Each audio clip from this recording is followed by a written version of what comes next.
is in 10 years, transportation and cars are going to be totally different from what they are now. I mean, basically cars have reached peak car and that. So there's much, much better ways, much less cost than expanding the interstate. I mean, I was here back in the 60s when they built the damn thing, and my friends all got thrown out, evicted from their condemned property and destroyed the huge, beautiful neighborhoods that were down there right by Tampa and that. And there's just no need for it. Now, instead of 27 and 28, we could take Nebraska Avenue, divide it into 2 bus lanes, 1 each way, and 4 slow vehicle lanes.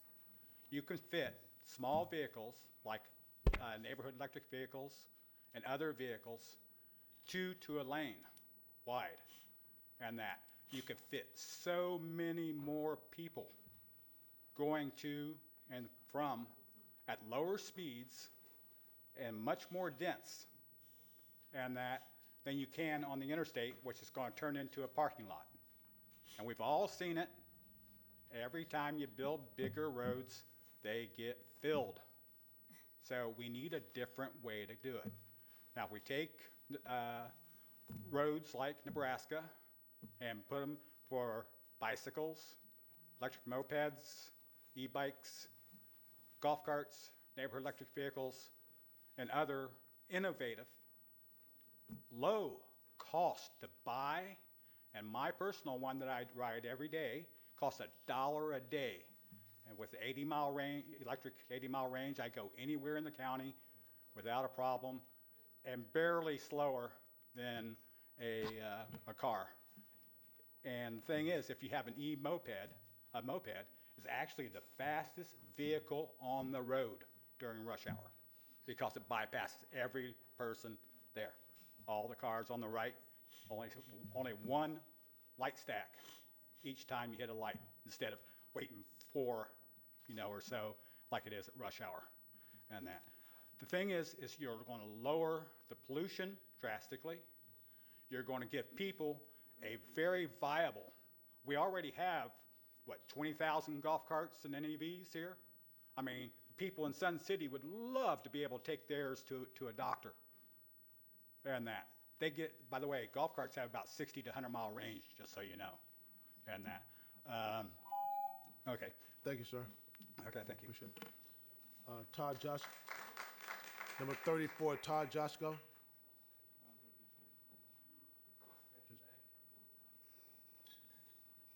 Todd Joshko. Okay. Number 35, Holly Simmons. Before I begin, if the chair would allow, I do have some visual examples that I provided in a letter to the MPO board last week. I wanted to pass them out to show you what area I'm talking about because it's not the area you've talked about at all tonight. So Give them to the clerk over here, that's please. okay. Thank you very much. I appreciate it. Well, good evening. My name is Holly Simmons, and I'm Vice President of the Dana Shore Civic Association and a member of Hillsborough BPAC.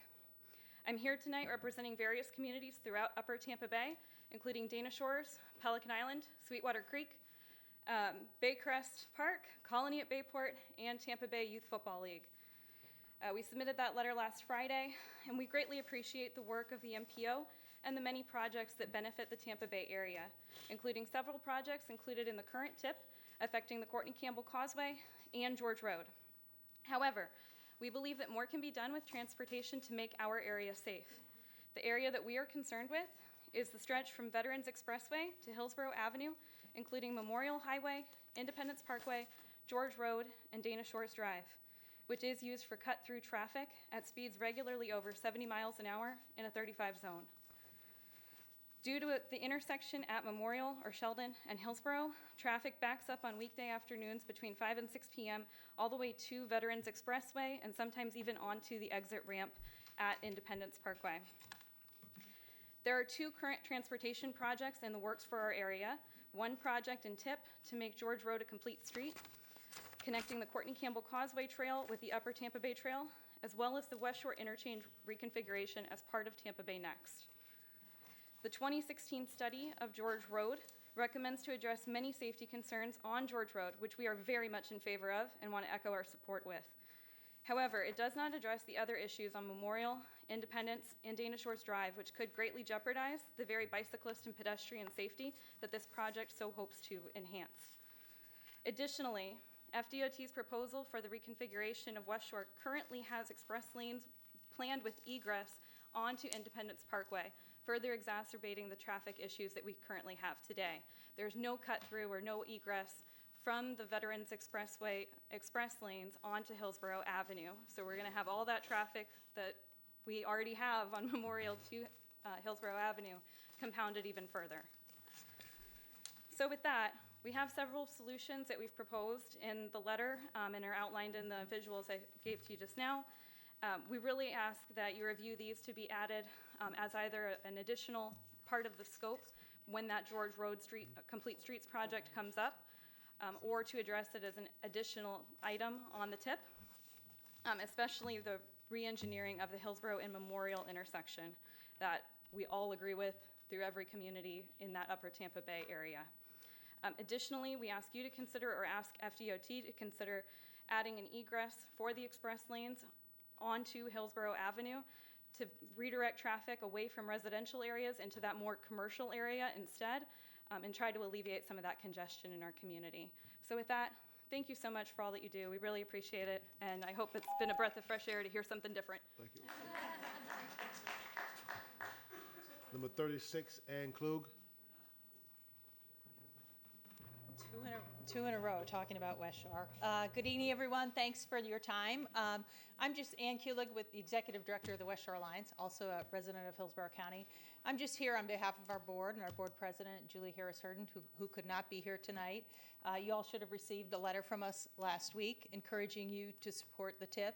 As you know, our number one priority is the West Shore Interchange. There's close to 100,000 people that work in West Shore, 20 million visitors a year going in and out of Tampa International Airport, Raymond James Stadium, another 15,000 residents, 20+ thousand students at HCC.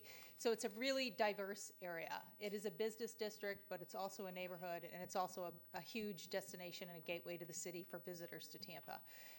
We have fully supported the West Shore Interchange and have worked with FDOT over the years. They've accepted lots of our suggestions, ideas, made changes that are going to help the street network in West Shore. But we also encourage you to support the other items in the TIP. You know, with 90+ thousand people working in the district, with the number of visitors in the district, they view the interstate system as a critical piece of our regional network. That's just the reality. I know you here are concerned both with Hillsborough County, but the interstate is a regional system. We encourage you to support the improvements that are on the TIP tonight. And we are especially pleased to see that transit is a component of pretty much everything FDOT is now talking about for the interstate system and their rights of way. You know, we've known for a long time, and that since this started, that there was going to be transit right-of-way preserved as part of the interstate. And that's one of the key reasons we have supported the improvements to this. We know we can't build our way out of congestion, but there's immediate needs before we can get to the robust transit system that we all hope we can have. And with the All for Transportation dollars, you know, I hope next year we're spending a lot of time at this TIP public hearing fighting for transportation projects in our districts and transit projects in our district that we never dreamed we'd be able to get before. So I thank you for your time tonight. I know you have a tough decision and a long evening, so I will end it with that. Thank you very much. Number 37, Mauricio Rosas. And Martha Clark, your time. And Jean Cawthron, your time. Okay. Mr. Ross, you have 9 minutes.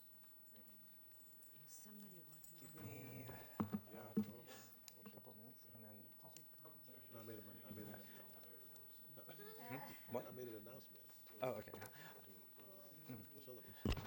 Yes, Mauricio Rosas. I'm here now for the past couple of years, I think. I've been working with OSHNA as well as the Heights Transit Traffic Awareness Campaign, Vision Zero, Beth Alden, Gina Torres, we've been working closely together because last year, over 168 people were killed on local roads.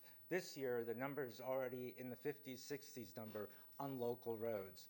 Florida Avenue, Hillsborough Avenue, Nebraska Avenue, all of those roads need to be prioritized. I will say that FDOT has made some inroads. We've got some stuff coming into Seminole Heights. That's a very good thing, and that's something I encourage you to continue to move forward with. Lastly, as part of what I'm speaking, I want you to pay attention to the Flexibility in Highway Design book that says specifically that Congress passed a law, ISTEA, in 1991. In addition to safety, it emphasized the importance of good design that is sensitive to its surrounding environment, especially in historic and scenic areas. So we need to continue to push for preservation and better local roads. And on that note, we'll play a video. For several years, residents of the city of Tampa and Hillsborough County have attended countless meetings, charrettes, public hearings, and over we have been saying, Transit Now Tampa Bay. Everybody got used to it. Okay, I like this. Yeah. Let's do light rail from here, from there, from there, from there, from there. Now you're 20 years behind. Yeah, and we put a lot of work. 20 years behind from we put a lot of work into designing all that. Hey, 20 years behind because of hate. That's what it adds up. Add up to hate. Because you hate somebody. Well, I can't, I don't work for because I'm... Hey, I can also say climate change. Climate change, climate change, climate change. Everybody in our table in unison pretty much agreed that mitigation first was the policy that we all really kind of agreed with. And by mitigation first, I don't mean let's build this thing and we're going to give you these other options.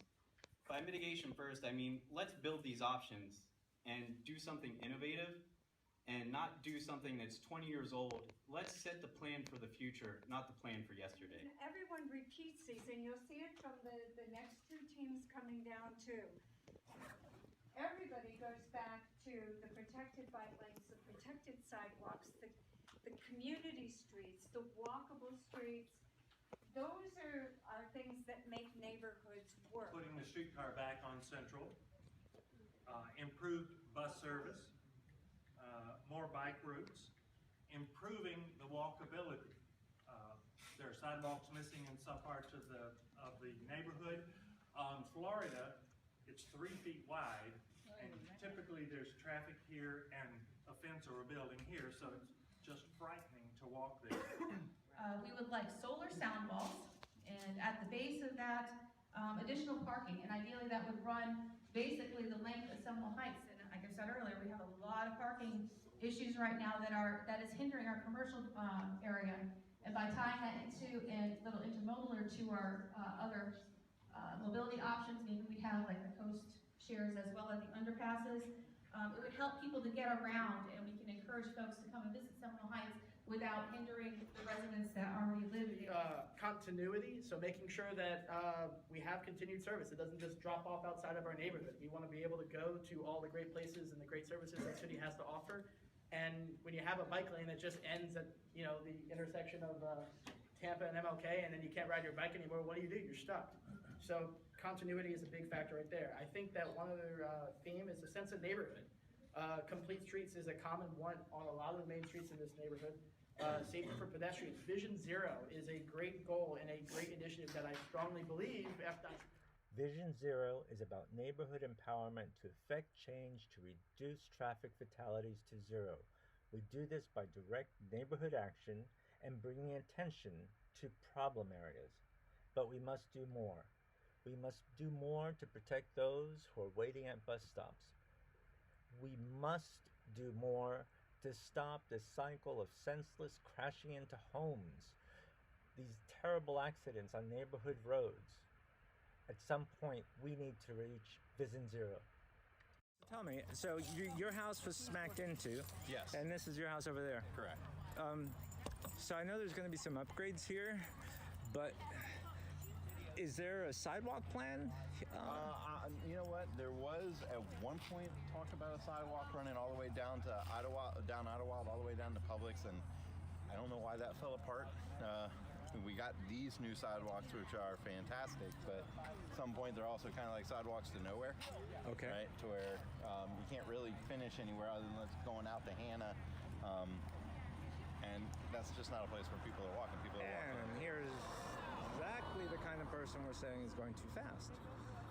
Well, that was a bad interruption there. Absolutely. Dr. Scambati, how are you? I'm well, thank you, Mauricio. How are Good. you doing? I'm doing good. So tell me first a little bit about what you do. What I do. So I'm trained as a physician, actually in hematology and medical oncology, but I spent 10 years at the National Institutes of Health, Okay. which a lot of what is done there is research on what causes diseases. I got very interested in my career about what are the larger things that affect human health, right? Okay. I'd be treating one patient at a time. And so I started actually doing environmental work because I got very interested in the interrelationship of the environment to human health and how we can protect the environment and protect health. Interrupt if I may. The highway itself, I mean, it's made out of asphalt. Does that also add to the pollution? Right. So, so the reality is highways and streets have greatly expanded the way we live in terms of the way we get around in cars and cities and economic prosperity. But highways such as asphalt or even concrete roads are something that we call impervious surfaces, right? And so before there were impervious surfaces here in Tampa, this was all just soil and trees. Right. And one of the reasons it's important to talk about impervious surfaces because for the most part, all the rainwater that's falling on that asphalt and falling on our roads is getting channeled. Some is getting channeled into stormwater ponds. So we call that stormwater because it's rain that falls off. It picks up a ton of pollutants, it picks up a ton of heat, and most of it is channeled directly into our waterways. I want to go back to your thing about Tampa is not a major city. Right. But one of the things we're looking at is Tampa's growth, right? Over the next 10, 20, 30 years. Correct. And the growth estimates are projecting here, right? Right. So, so I don't think we necessarily have to have this kind of noise level. What we have to be willing to do, though, if we want to buffer some of the noise level, is think about growing or developing the city in a different way. Or what I call kind of how I call it restorative redevelopment. So that as we redevelop, and personally I'm a big believer in some vegetated buffers, could we do more vegetated buffers around roadways and highways? Road. Induced demand suggests all you're going to do is invite more traffic, and you're going to be right back at congestion again. So please, listen to us. The behavior that's been exhibited by the people in this room is the behavior that should be enabled, not the sprawled behavior that's been enabled in the past by the policies and the development that we followed in this community previously. Finally, I love this the best. Tear the damn thing out and put a boulevard in.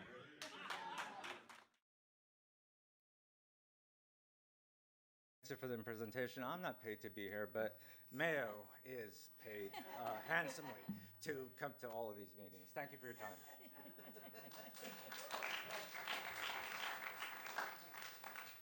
Number 38, Jeske Bergman.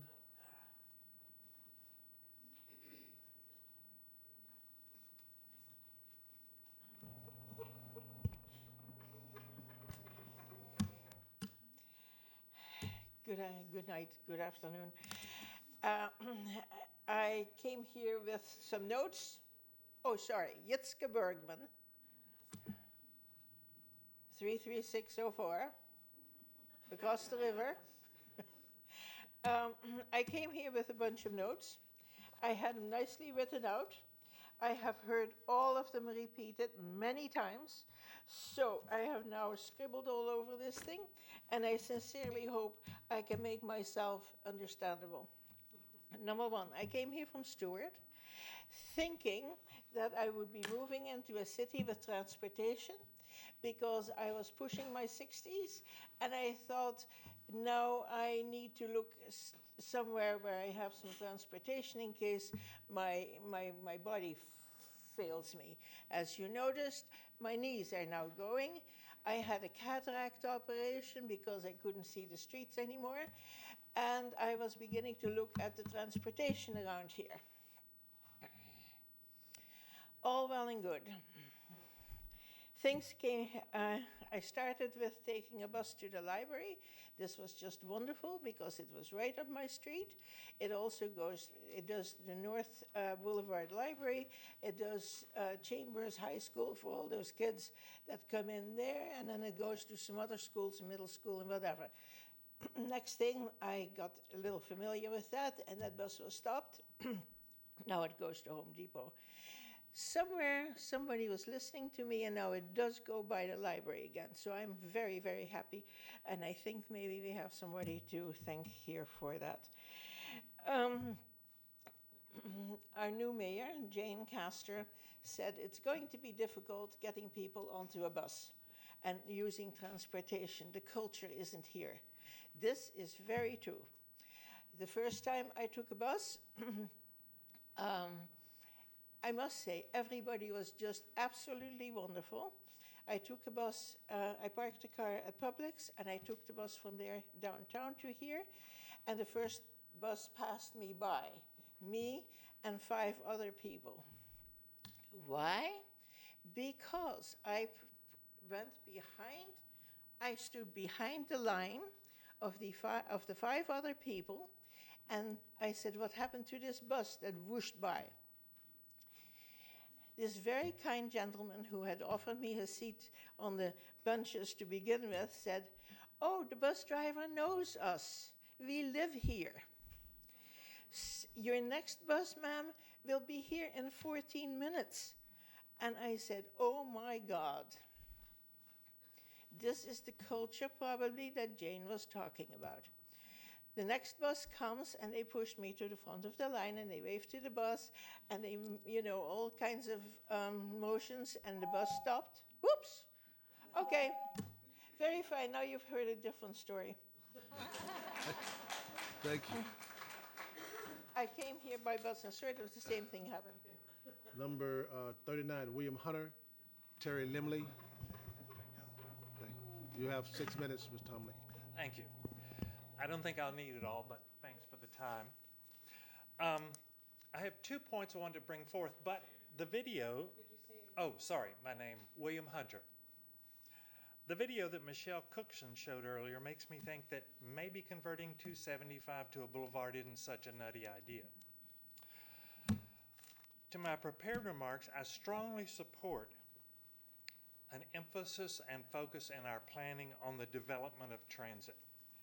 And I say development on purpose because what we currently have as transit is pitiful and embarrassing when compared to other cities of our size. We need to change that. A gentleman earlier said that Florida builds roads. It's what we do. And sadly, he's right. I was born in Florida, and I'm nearly 75. I've lived here my entire life except for a little less than 2 years when I was in the U.S. Army. And I've seen us build roads and build roads and build roads. Now, we need a certain number of roads. You can't argue that. That's true. But we see where we've reached a point where that's no longer really serving us. It's no longer improving our life, our quality of life. It is in some ways hindering us. So I think we need to place emphasis on another area, because if we continue to build roads, we'll continue to damage a state which I think is not as beautiful as it used to be. The other thing I want to mention is there was a letter on the op-ed page of Monday's Tampa Bay Times.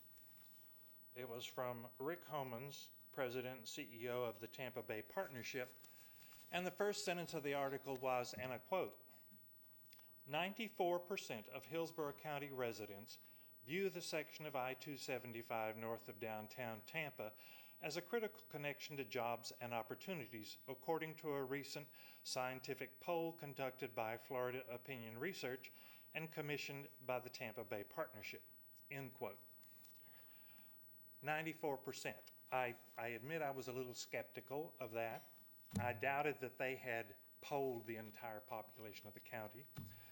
I did a little research and found an online article by Creative Loafing dated June 7th in which they evaluated this study.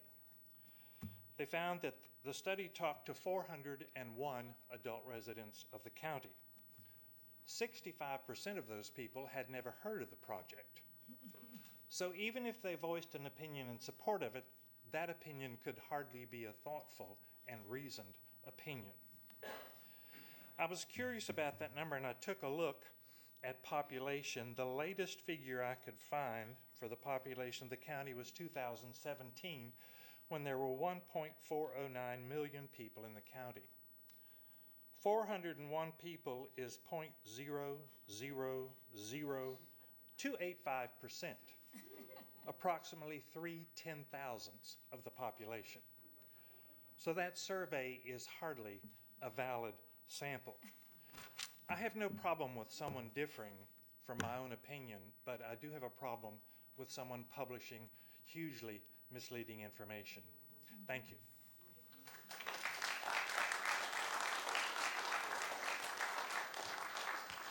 Number 40, Scott Miller.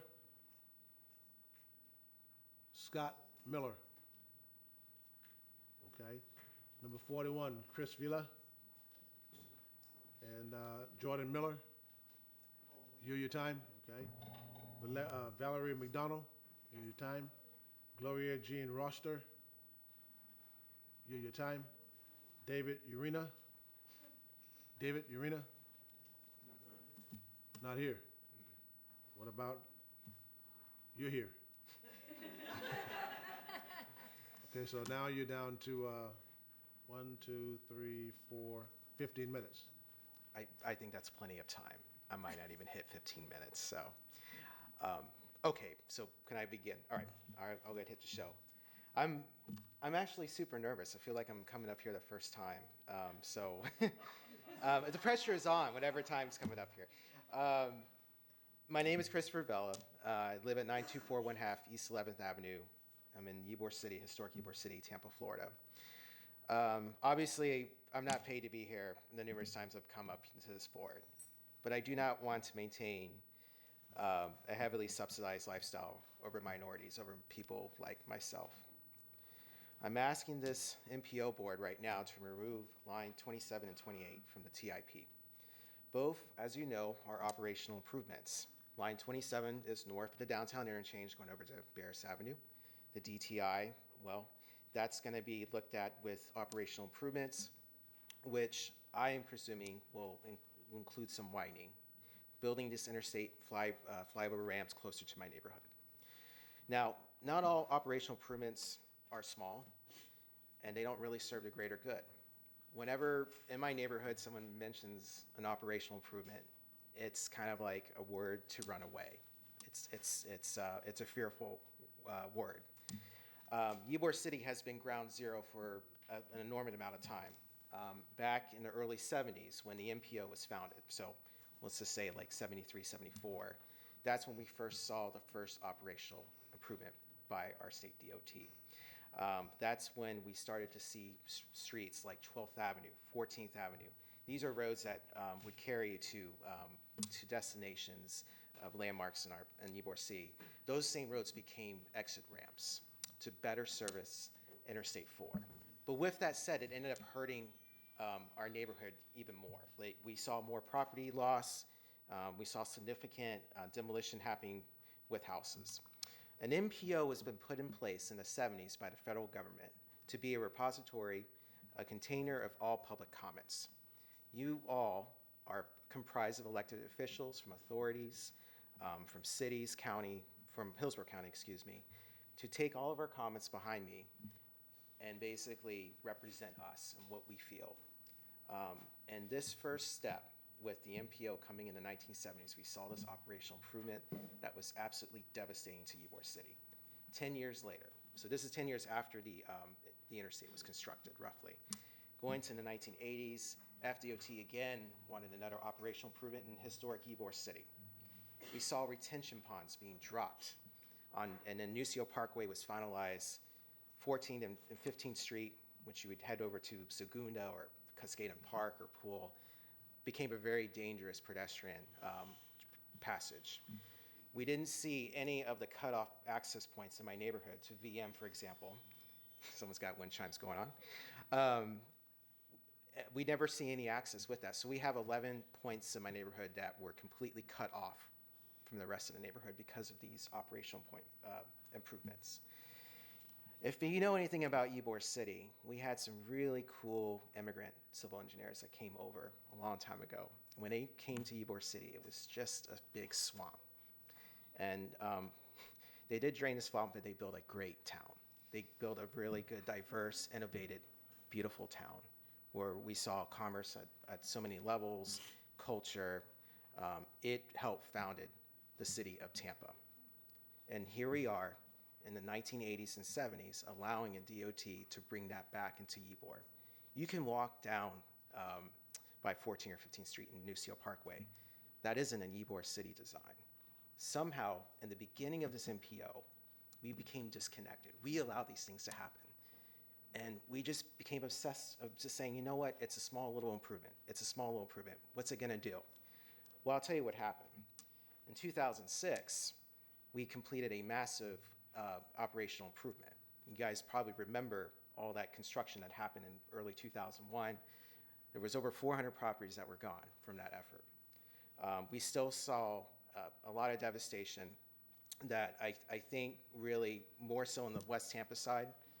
A lot of beautiful oak trees were removed, properties were gone. It was still repeating the same situation because, well, FDOT needed safety. They needed capacity. They needed to improve their operation. And here we are right now. I'm at this podium after 4 years of talking about another operational project, TVX, and another one, TVNext, and now these guys. It's just a rebranding. It's a double down. It's going to not get us where we need to go.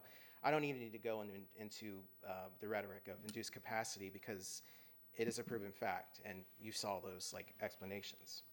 So operation improvements are always for the interstate. It's only for cars. It's not for the people. And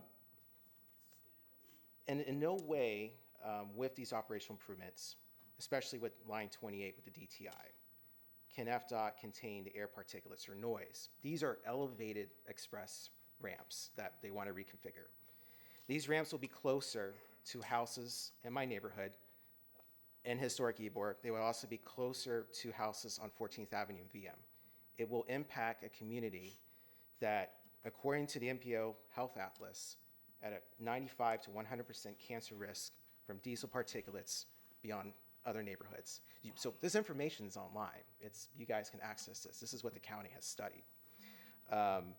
Even if we account for all the air particulates, I'm still at 90% if we just kind of generalize them all.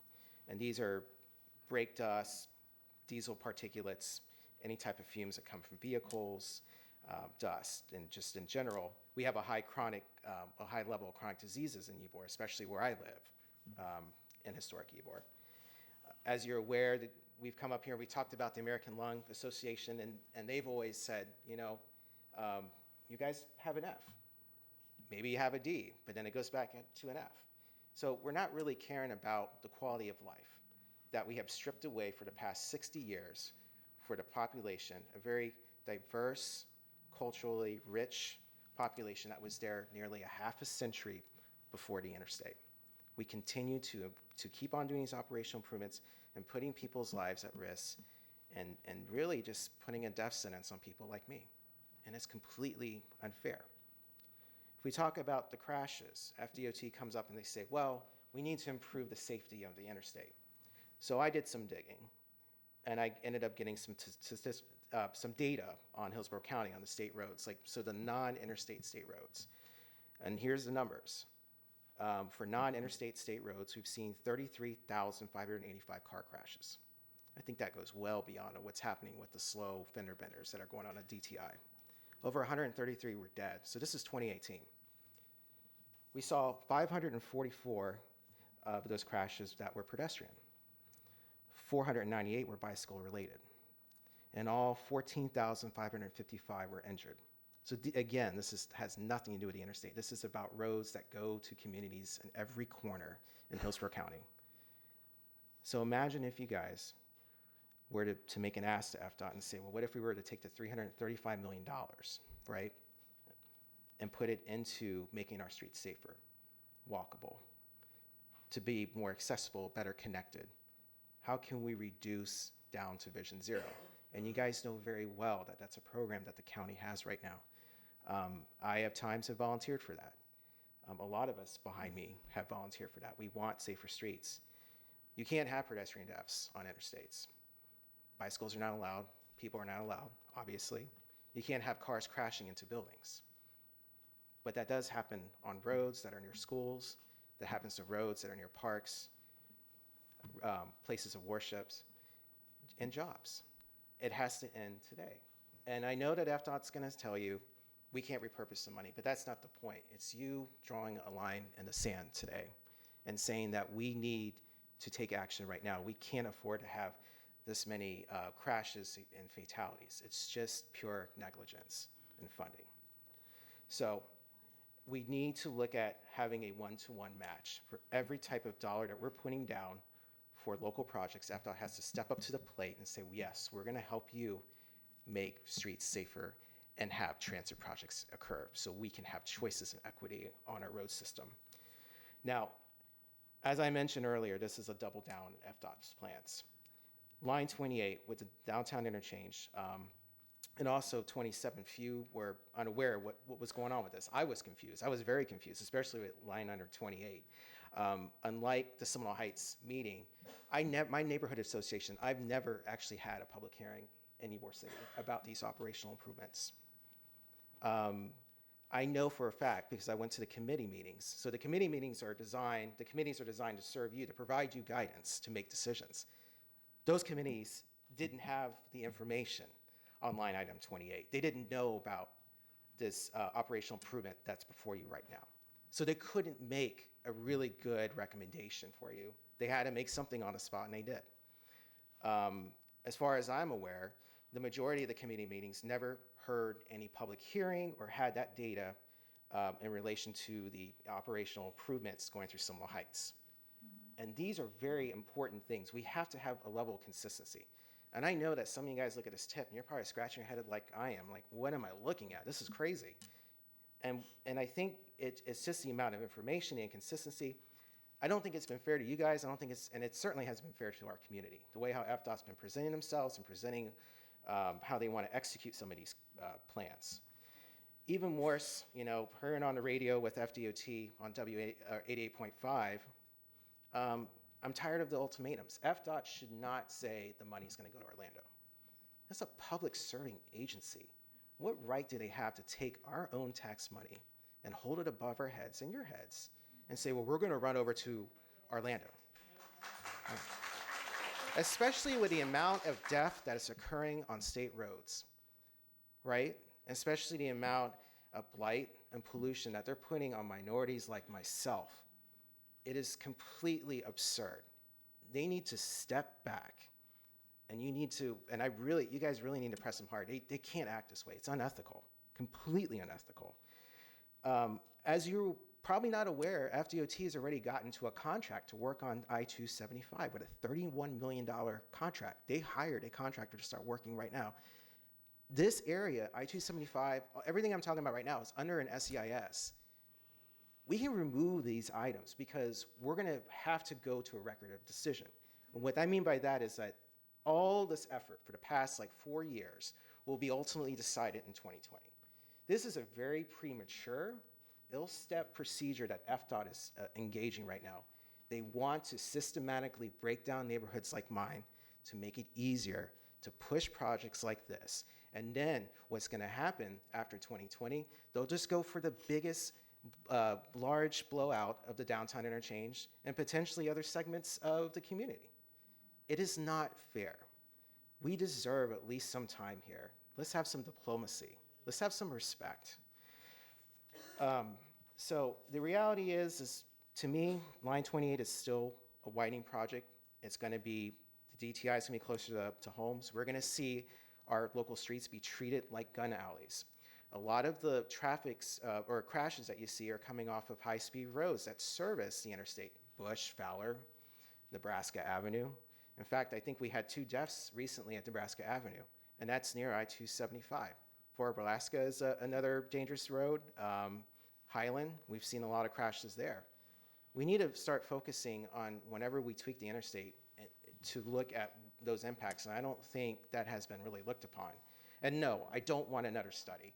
And no, I don't need FDOT to come back and try to prove themselves. I think they've proven that they're failing at getting this public outreach and educating you about this process and myself and the people behind me. I just want to talk a little bit about our group, and I want to hype us up. When I'm talking about the community at large, we have remained consistent, and I think we've been winning. I think, we got the reset, we got conversations going, and certainly enjoyed talking to some of you about this. And despite that we've been pushing back, it hasn't hurt growth. We still saw billions and billions of dollars being built in the city of Tampa with new development. Same thing with the county. We are thriving, we're in a spotlight. We are featured in all sorts of articles as a city, as a county. Every effort that I've been doing hasn't been slowing us down. We've been having some really good conversations, some good content, but we need to make that transition over to transit. We need to make that transition to have a fairness and equity in our transportation system. I just want to remind you that we also supported the transportation tax, and the 77,000 county voters supported this tax that doesn't involve highway widening at all, one bit. Same with the opposition. Even though they hype it up, they voted for the same thing. They put a lot of money in that effort just to have a bunch of money that doesn't involve interstate expansion. The Boulevard project is a healing project. I'm going to wrap this up really quickly. Nothing from FDOT that's presented to us is about reconnecting. The Boulevard project connects every single east and west connection from East Tampa to west, all the way up to the university area. So just consider that. We need to fix our problems. We need to have fairness. And we just need to tell FDOT to pack up and go home. Thank you.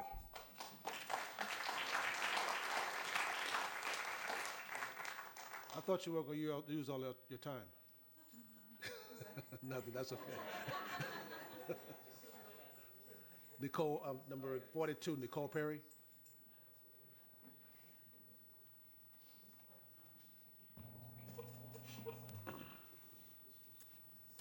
Thank you. My name is Nicole Perry, 33604, soon to be 33602. Please help Tampa progress into the future and not be stuck in the destructive ways of the past. Please vote to remove line items 27 and 28 from the TIP and any future plans of highway expansion in the urban core. This issue is especially important and sensitive to my family, who is currently in the process of renovating a home in the area, basically right at the epicenter of the downtown interchange. After falling in love with the area and years of trying to move into historic Tampa Heights, we came across an opportunity to move into the area while helping to save one of the historic homes that make the area such an amazing place. FDOT was selling one of the lots it owns with the stipulation that the abandoned house next door had to be picked up and moved onto it. While the proximity to the highway as well as the complexity of the purchase were drawbacks, the community garden, greenway, community center, and walkability to the Riverwalk all made up for it. FDOT told us that they were selling the lot because it was completely unaffected by future proposed plans, that they wanted to save the historic home, which currently sits abandoned, and that the lot next door was not for sale at this time. We were never explicitly told that the lot next door could become the highway, or that all of the community features we loved and that helped the lot appraise for what it did would be wiped out by some of the plans. Only after having spent thousands of dollars and hundreds of hours working towards the extremely complicated and costly ordeal, we learned through our own research that the lot next door may become the highway. As if selling a young family with 2 children under the age of 4, a house that would have the highway as its neighbor wasn't bad enough, after closing on the home of May 2nd of this year, we came across FDOT's interactive renderings of the expansions in which 2 of the options show that not only the lot next door, but you guessed it, our family's lot completely wiped out. The lot that we now have a sizable mortgage on, have spent at this point thousands of hours working towards making our forever home, and are currently in the extremely costly process of picking up and moving as well as renovating. The plan's complete disregard for the well-being of the residents of Tampa is unbelievable and devastating. Any highway widening in the urban core would negatively affect our future home, family, and also have an extremely detrimental effect on the livelihoods and property values of all those in historic neighborhoods. Further highway widening will result in unsafe conditions for our 2 young girls and many others around. There will be environmental pollution, noise pollution, not to mention general hazards that exist with highways. The last thing that Tampa needs in regards to its transportation options are wider highways. We need sustainable options like mass transit. We need to look at innovative ideas such as the boulevard and not car-centric ideas of the past. Highways have already done enough to destroy much of Tampa's urban history. Increasing the number of lanes has proven time and again across the world to be the wrong choice. It is unsustainable, short-sighted, and reactionary. This is the time in Tampa's history to choose what type of city we want to become and leave for our future generations. Do we want to leave a heavily polluted city void of much of its past that continues? Thank you. Thank you, ma'am.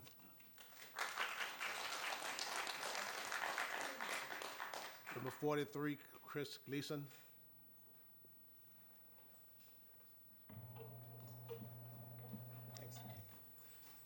Christopher Gleason.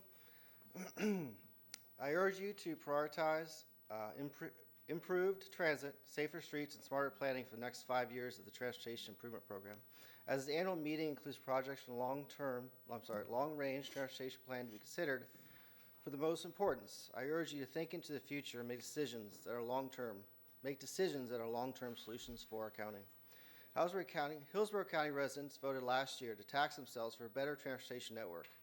Well-maintained roads, safer roads for drivers, bikers, and walkers, congestion relief by fixing poor design causing bottlenecks, but no new road expansion. 45% of the surtax doesn't even involve cars, but transit options, whether they are buses, trains, ferries, or anything else that gives people options other than a personal automobile. The added tax dollars moving forward makes things possible for a county that are a better solution to our transportation problem than more lanes and more cars. Development of CSX lines between USF and downtown for commuter rail, with further opportunities to expand in Hillsborough County and other counties with pre-existing tracks. Water transit is important to our region because of geography that exists here. It has been shown to have great demand if available to its residents. Further build-outs of I-275 is a bad idea because that is what has been going on for 50 years and does not reduce congestion. Doing the same thing over and over again, expecting different results, is insanity. Today is 3 lanes to 4 lanes. How long until FDOT wants 5 lanes in each direction? We cannot build ourselves out of congestion. Strike TB Next projects, Table 2, line items 27, 28. From the tip, no further action, no build for I-275 north to Bears Avenue from downtown interchange. With some concessions, FDOT's plans are still laser focused on TBX. The original plan they brought to the Tampa Bay area 5 years ago, rooted in the 1980s, is outdated and unwanted. As much as I try to believe to the contrary, Tallahassee still has plans eventually to get the original TBX plan put in place. Thank you. Number 44, Mit Patel.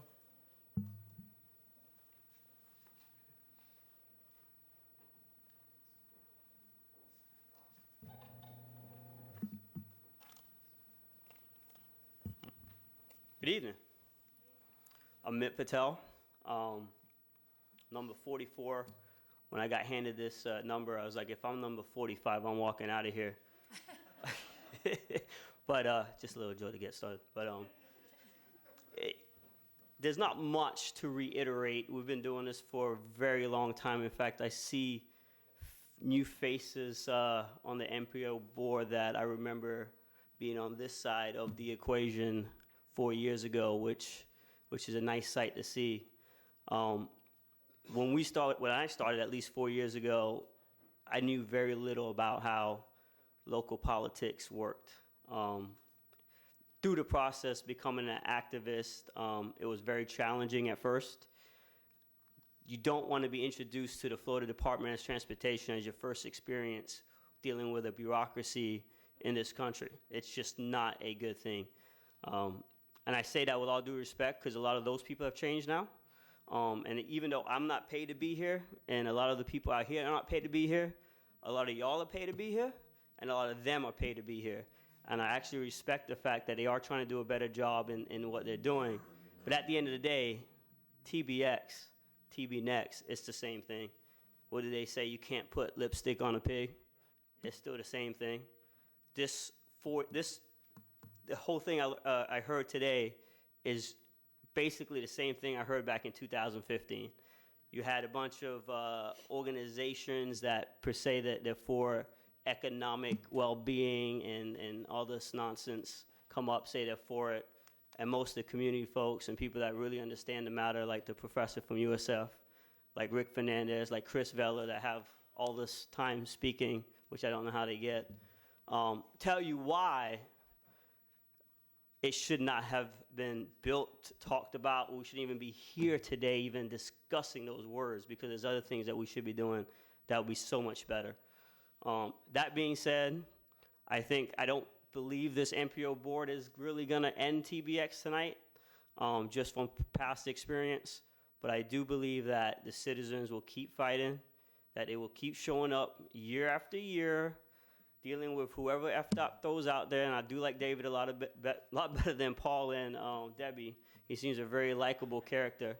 And that's saying a lot, because I had a lot of animosity towards the Department of Transportation. I wouldn't say hate, because I'm not a hater. I was taught not to hate. But they were something of more than that, man. My blood pressure rises even when I talk about them. But, that's done. I'm looking forward to the future. I've seen a lot of good things happen over the last 4 years as far as the conversation being changed, and I thank the community for that. Thank you. Nikki Rice. Jennifer Hart, you're using your time, okay? Nina Tadlock, you're using your time? Okay, you have 9 minutes, Ms. Rice. Okay, Nikki Rice, and 33604. And I also serve on our CAC. I will not be speaking for them tonight, but I will be referencing some things that have happened there. I want to attack this from a different angle, and I know you've heard a lot of stuff, but I would really like you voting members to listen to me on this issue. We've got to meet in the middle somewhere tonight, because what I'm seeing is, what I feel like I saw tonight was a job interview for the Chamber of Commerce with their young emerging leaders. I saw seats for reserved people. I saw the partnership and the same voices being loud, and then I heard the community. And it seems like it's not making a dent of difference in where you said, I can look around right now and tell how you're going to vote, just from experience of doing this every single year. And I would like to address line 27 and line 28, and specifically in regards to the long-range plan. Right now, both line 27 and 28 are in the long-range plan for the MPO. That means that if we strike these tonight and we ask FDOT to do what we've asked them to do, and that is actually come to us, and I'm going to go through both of those separately, with something that is actually palatable for everyone, all we have to do is make an amendment to change the tip. That's all that has to happen. This is not the end of the conversation. It can absolutely be put right back in, because it's in the long-range plan. So, and on number 27, specifically, that's in regards to the portion that goes up 275 to MLK to Bears. We were supposed to complete a PD&E study. Rick Fernandez brought this up earlier. And they were supposed to come to the table with an option. Well, this option, tonight I heard young people who claim to be emerging business leaders and young people who claim they have vision for this city. Well, their vision of this so-called transit option, this bus on these 2 lanes, what we're proposing here is it's still going to be risen, it's not going to be stopping in neighborhoods, and it's just going to have a bus that flies down the interior lane. That is not a transit solution to take cars off the road on any level. Are we going to build giant platforms for people to access this? Because what I'm hearing is an ability for people to supposedly commute all the way from Pasco over to Pinellas, and I'm hearing the priority being Pasco and being Pinellas. The purpose of this board is to make Hillsborough County the priority. If you're paying attention to the state politics right now, it is very clear what the agenda is in regards to highway expansion in this state. The priority right now is we are going to build toll roads across this state. We're going to line the pockets of developers and create whole new pocket communities. Here in Hillsborough County, we do have a thriving job market. We do actually have the potential for great expansion economically. And yet I didn't hear one of these young people tonight come up here and talk about some of the visionary projects on the table that FDOT could absolutely fund over 275 and a bus rapid transit that's not accessible to any of the arterial lanes or roads. So it's just infuriating. I mean, I feel like I'm on crazy pills here, okay? So number 27, they did not follow through on what we requested when we initially told them to come back with something else. What they came back with was 2 lanes, and if you believe those lanes are not going to eventually become tolled or have an impact on the community and actually are somehow going to alleviate traffic, now you're going to have more people coming down Hillsborough Avenue and all these roads that FDOT is supposed to be in charge of that are endless possibility for development and change that would actually help traffic flow better in this city. Hillsborough right now is a great avenue for them to be investing on to take traffic off the road. If you ever sat on Hillsborough Avenue all the way from 19 up to 275, the focus here is wrong. On number 28, this was actually tonight, I don't have to make this point because tonight, I apologize for having to do this, but our delegation from FDOT's in the back. Tonight, David Gwen stood up here and made the case to take 28 out, and yet nobody has brought this up tonight. These are his words. He said tonight to you that A and D are off the table. He talked about how people didn't respond well to A through D as options. He talked that, we're going to speak to the community again. We're going to find things that the community wants. We're going to talk about impact. We're going to research this. Great. Go ahead. And when you have an actual solution for Malfunction Junction, this entire region would love to hear it. Because right now, one of the solutions that was in that conversation in the A through D options was 24 lanes alone in Malfunction Junction. If you were to call 400 people randomly in this county and say, how do you feel about making it a 24-lane situation down there at Malfunction Junction? That sounds great, right? That's really going to alleviate traffic. There's not a person who would sign on to that. These are not solid solutions. And then guess what? They're going to feed right into 2 more lanes rolling down 275. So you've created, yet again, one way for people to get around. Tonight I heard a gentleman from my own neighborhood who had some great ideas, but he talked about taking 275 from his house in Seminole Heights over to the West Shore District every day. I'm your neighbor. I'd like him to know that he could totally take Columbus and get off of 275. Okay? We have a lot of people that are new to our region. We do, and we have an immense amount of growth coming. But if we constantly tell people their solution is going down 275 or going on to the new toll roads we're going to build, by the way, most people don't realize we're going to have possibly elevated tolls running all the way from downtown across the bridge. I can't afford to take them. I'm not going to take them. This is not actually changing the traffic patterns. It's adding a solution for people who actually have the financial means to take them. But I'm not going to go there right now. That stuff is funded. All that stuff is in our long-range plan. If tonight, here in our county, if we don't stand up together, Republicans, Democrats, I don't care, independents, just once say to Tallahassee, just once say to the agencies at FDOT that we care tremendously about what the face of our region looks like, don't worry, they're not short on lobbyists. They'll be back to make sure it gets back in the tip, okay? Like, I assure you they'll find a way somehow to have a meeting with you like they clearly did the Chamber and the Tampa Bay Partnership, because I can assure you that those kids that came in here tonight that were super young and excited and are here in Tampa have no idea what is actually going on with transportation. After 4 years of doing this as an advocate, I still only feel like I understand 25%, even though I know I have a greater comprehension than that. It's an exhaustive, intense topic. And it's very easy to manipulate and make basic. This is not basic. We need to prioritize Hillsborough County. It's not about the urban core. It's not about just, development in South County. It's not about people getting from the burbs to downtown. It's about what kind of vision for our city do we want. FDOT has a lot of roads here. We have a lot of investment opportunities. We have the CSX opportunity. sitting here tonight is the actual airport, the aviation authority that was taken out of the presentation earlier as not being priority, or the Port Authority.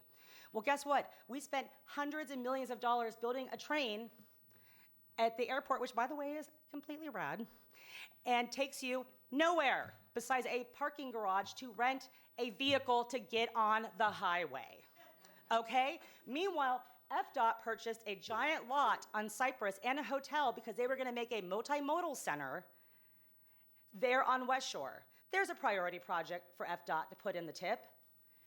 Build us that. Help us build that. Help us build a multimodal center downtown. Help us connect to the Gateway in Pinellas and make this a regional effort to get around this community. So if you do take this out tonight, you're just saying, this isn't an acceptable solution. You didn't give us what we needed. We want you to come back and give us something else. And I promise you, it's going to have a huge impact on how much power we have long-term here in Hillsborough County, because we are slowly having it chipped away from us with the tri-regional thing on the table and everything else going on in Tallahassee.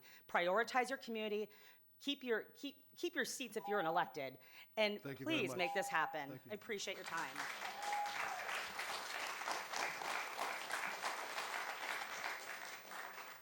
Josh Frank. Adam Metz. Okay. Josh, you have 6 minutes. Thank you. It says 3, 9, 8, 7, 6. Okay, perfect. My name's Josh Franken. I'm a young professional. I feel like this is Alcoholics Anonymous. So, firstly, I want to start by reading my prepared notes, and then I got a little extra time. I feel like I have to knock down a lot of straw men tonight. Firstly, when this board decided several years back to keep parts of this project in the tip with the conditions of meeting this community's needs, that was a tremendous step in the right direction. I'm here today to inform you that those needs have not been met. I know some of you, for example, were at the community workshop in the basement of the Seminole Heights United Methodist Church and heard that firsthand. These people have shown up to meetings, submitted comments, and participated in this process for years. 4 years. Unlike our neighbors in Pasco or Pinellas County, or some others in this room or downstairs, these people commit more than just funding for polling or writing op-eds in the Times when things look unfavorable. Our neighbors commit their health, their well-being, their children's well-being, and their property. It is their voice that should be heard the most. Secondly, this project needs to be removed from the tip for one reason. It's a bad investment. Any additional capacity on the interstate is not only repeating mistakes made 50 years ago, it makes addressing those mistakes even harder. Which, by the way, the interstate capacity does not just impact the interstate, okay? We have engineered our entire region around the interstate. Tampa, Florida being one-way pairs, that's to supplement the interstate. 14th and 15th, 21st and 22nd, Hillsborough Ave, Bush Boulevard, Fowler, Fletcher, Bears, they've all been engineered to facilitate traffic on the interstate. So when you add capacity to the interstate, you add capacity, or you add congestion, not just there, but you add congestion to all of those other systems in concert with that capacity on the interstate. And so I don't want you to think about this in a vacuum. This is systemic. If you add more cars in this corridor, they will impact Florida. They will impact the Florida corridor study. It will impact the Fowler USF corridors that we heard some gentlemen here tonight talk about. It will impact the downtown exits. We don't have a plan for any of those. It will impact the streetcar extension. If all of a sudden we add a new lane on the interstate and we have an increase in 25% capacity, because there's 3 lanes now, you add another one, that's 4, right? My math may be wrong there, but you add a significant amount of capacity to the interstate. Who's to say, oh, well, guess what? We can't give you that lane on Florida Ave for the streetcar now because we need it. The capacity and the level of service says so. Our formula, the computer spits it out, and that's what we need to do. So, again, think about this from the system that we have created and how that impacts things on a larger scale. Any additional capacity on the interstate, excuse me, sorry, got a little lost there. These lanes will fill up, and we will be worse off than where we are today. You have an opportunity tonight to make a decision that all the other MPO board members had an opportunity to make. Chris Vella went through every other operational improvement under the sun, and each one of those that got approved had the opportunity to say no, and they didn't. You have that opportunity to say no, we're done. And that, I think, if you were to ask those boards if they could come back and change their minds, they might. I think they might. This is our shot to invest in mobility for generations, our greatest possibility for equitable growth, and a chance to repair and surpass a half-century of damage. We now have legitimate attention and support nationally. Tonight, you can illustrate it is possible to challenge ourselves to think bigger, to how we should do better than TBX or Tampa Bay Next, or whatever preferred alternative form of interstate we're given. This is how we become America's next great city.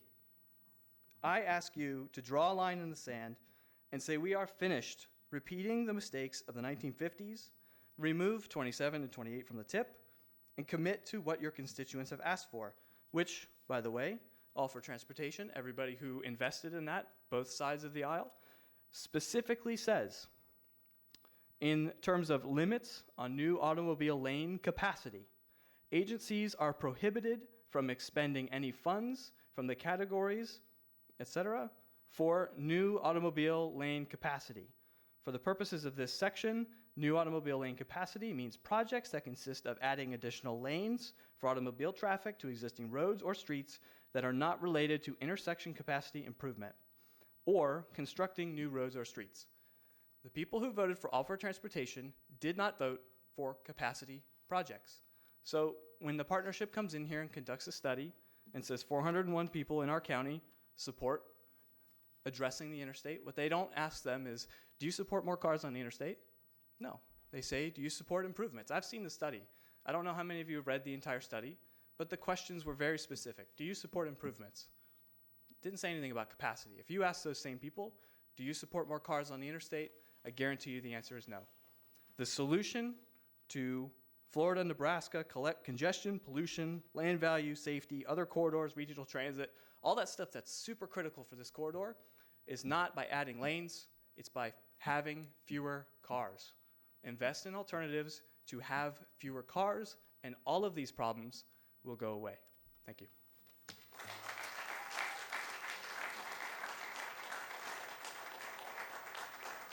Number 47, Jose Cayo. Jose Cayo. Number 40, well, skip 40, 49, Susan McClog.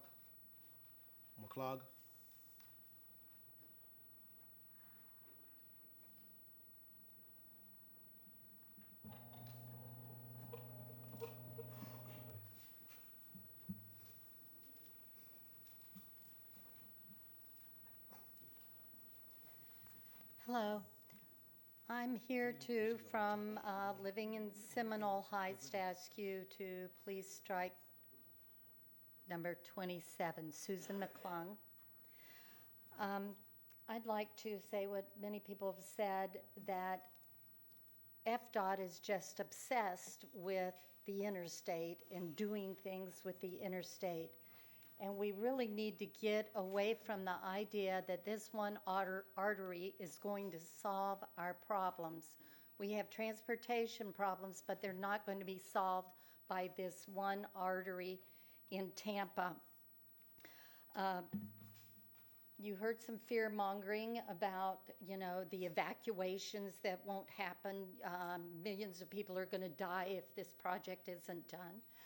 I just remind you, if you were here 30 years ago, that there was a rain event that took place, I think it was in 1990, and flooded I-4 just east of Tampa. Flooded all lanes. Thank goodness there wasn't a hurricane, because that's an evacuation route. And it was flooded. The reason it was flooded is one employee at I think it's whoever opens the gate for the Hillsborough River to get our water, did not open the floodgate, and so the river overflowed and came onto the interstate. I say this because one person didn't do their job and caused this flooded interstate for 5 days. We're not talking about a couple hours. Only semis could get there. Some of you may remember. One incident, one overturned semi. this can just shut down an interstate. And we know what happened in Texas when there was 1 million people stuck on the roads, and instead of staying in their home during the hurricane, they lived through the hurricane on the road, blocked in traffic. Having only one evacuation route, only having one way to get around in Tampa, this is a huge problem. And I think if you really think about it, I know people, I don't know if they'll ride the bus, but people will take other roads if they can get somewhere on those roads without stoplight after stoplight after stoplight. If the roads overall were improved, turning some way into one-way streets, even just timing the lights has been proven to help move traffic. Minor things that don't cost a fortune. And we listened to the FDOT representative talk about how horrible that intersection is, the malfunction junction. They're the ones that created it. And not in the dark ages, they created this horrible situation where the interstates come together about 15 or 20 years ago. And they worked on it 15 or 20 years ago to make it better from what it was. And it didn't. You're probably sitting here thinking it's been bad for 10 or 15 Thank you, ma'am. years, and they caused it. Thank you.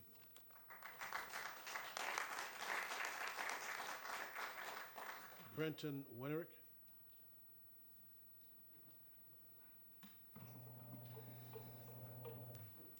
My name is Brenton Wernick. I'm a professor at USF.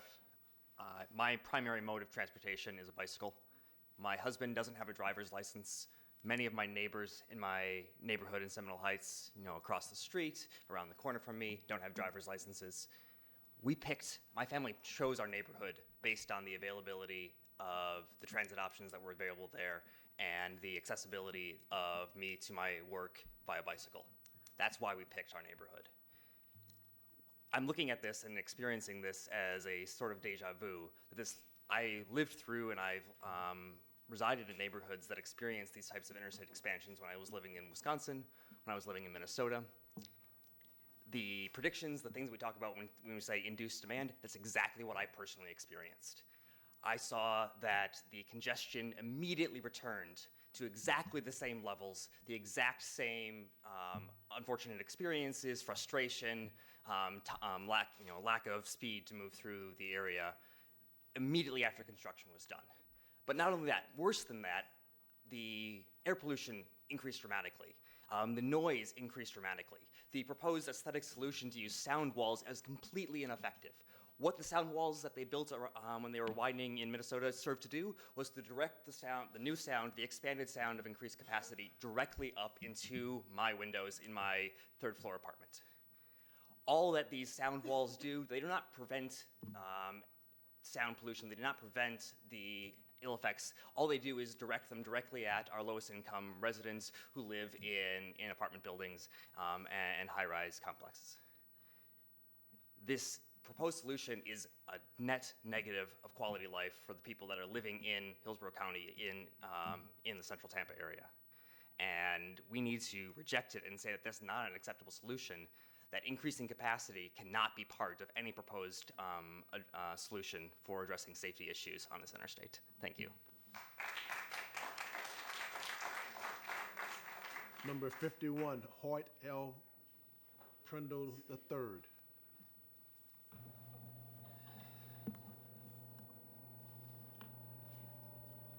Sorry, tall. Good evening, members of the MPO. My name is Hoyt Prindle. I am an attorney. I'm a resident of the city of Tampa. I serve as the Hillsborough County representative on the Citizens Advisory Committee here in my personal capacity tonight. And to get in your good graces, I have turned down any additional time that was offered to me. And as a member of the business community and as a young professional, I am here to ask you to strike lines 27 and 28 of the TIP. In fact, I would encourage some of the fellow members of the business community that are here, as well as the young professionals groups. I'll give you my card. We can go have lunch. Ron, let's go have lunch. I'll get you on the right side of this issue. I've heard a lot of talk tonight. There's been a lot of great points made. But one thing, especially for the supporters of this downtown interchanges plan that sticks out with me is these would be great talking points and a great plan if it was 1955. I Love Lucy's on the television, Elvis is on the radio, and freeways as far as the eye could see. And that's basically what this asks for.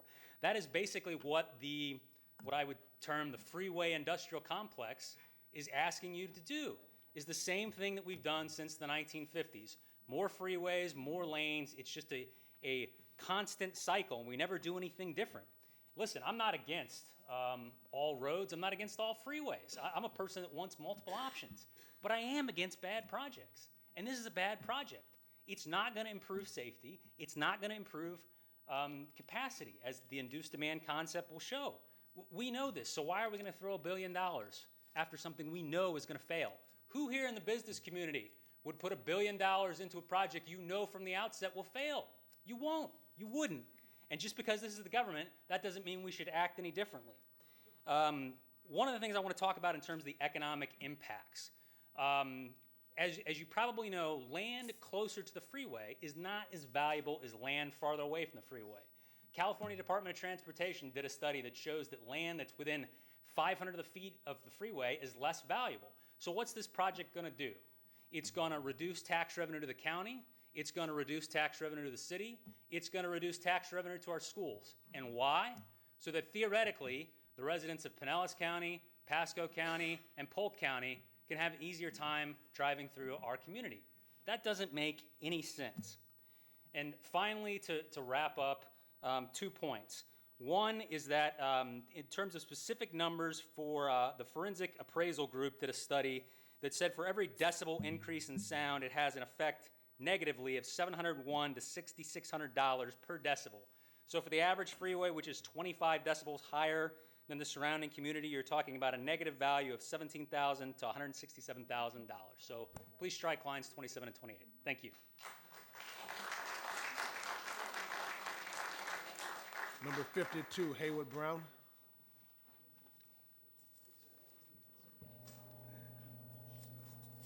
Good late evening, and thank you for staying and listening to us. My name is Haywood Brown. I'm an Associate Dean at the Marsani College of Medicine and the VP for institutional equity for the campus. And I'm actually here on behalf of the President and our VP and Associate Dean, Charles Lockwood. And they've asked me to implore you to support a safer traffic configuration for southbound 275 and I-4 connection. It's critical to the growing population of UCF students, as well as faculty and staff who are increasingly frequenting this route, going back and forth between the main campus and downtown. As you all know, the school is embarked on a new medical school that will be built downtown, along with the relationships with TGH. And in January 2020, we'll have opened a downtown campus, a Heart Institute, and there'll be more than 800 students, plus faculty and supporting staff who will be coming back and forth. And so USF and USF Health downtown presence will continue to expand, and we need a desire to have a safer path and a critical path for this traffic. I'm new to the city. It is a challenge, so I hope you will support it. Thank you. State Representative Pinterest Driscoll.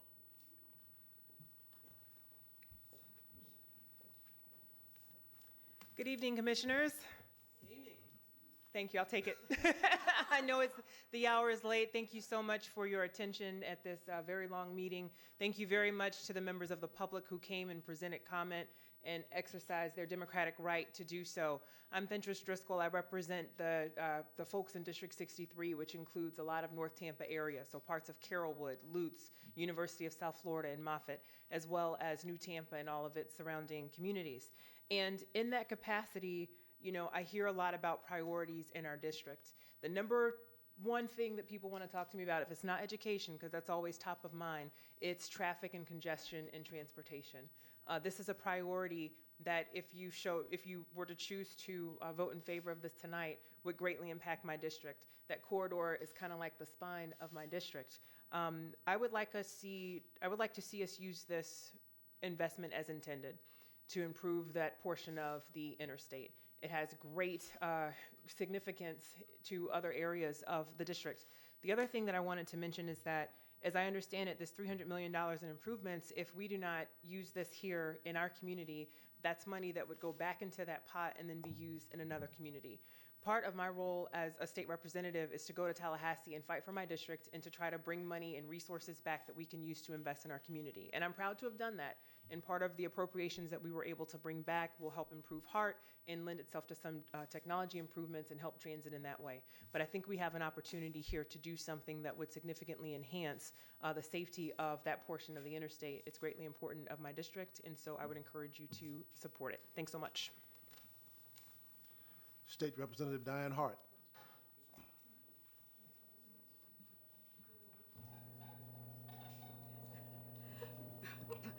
Good evening. I almost feel like I'm back in Tallahassee. I've only been here 6 hours. Can you all let's please go home? Thank you very much. Thank you very much. Well, as you know, my district is House District 61, which includes East Tampa, Tampa Heights, Seminole, downtown, parts of West Tampa, Progress Village. I only go north to Fletcher. And I have been watching this unfold for many, many years. I've been attending tons of meetings from TBX, and now we're next Tampa. But I just have to say that I don't want to preempt anything that you all would do. That's all we do in Tallahassee is preempt everything that's happening here locally. So I'm not here to tell you how to vote, but what I am here to say is let's listen to our constituents. They're the ones who I believe we owe the opportunity to listen to them. So I'm listening to all the sides tonight. I've been gone for months, so I've been disconnected. But I had a meeting with FDOT. I intend to have several more meetings with FDOT. There are some things in the plan I don't like, and I will let them know what it is that I don't like. But I did not know anything about the lines that everybody is asking you to remove. My understanding was there will be absolutely no expansion of the interstates at all. So to hear most of the community stand here and say there will be extensions, it will be widened, that's troubling for me because my understanding is there will be no widening. So I will say to you tonight, I will continue to have those conversations, but I'm not telling you how I believe you should vote. I'm telling you, listen to your constituents, and that's how you should vote. Thank you very much.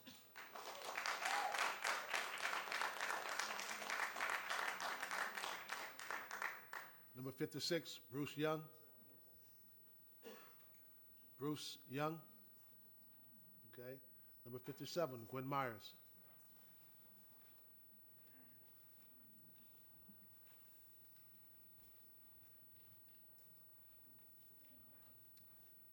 Good evening.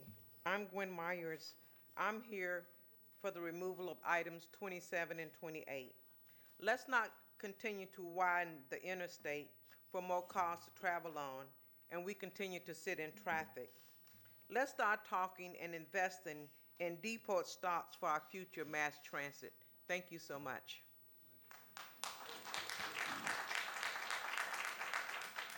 Number 58, Jennifer Leon.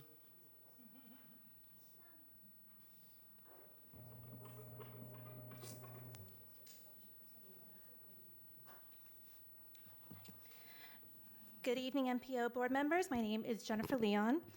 I'm here in defense of my home, not my pocketbook, to voice opposition to TIP priorities 27 and 28. I grew up in Tampa Palms and moved to Seminole Heights in 2003, purchasing my home 10 years later. I love my community, which is why I'm here to protect it.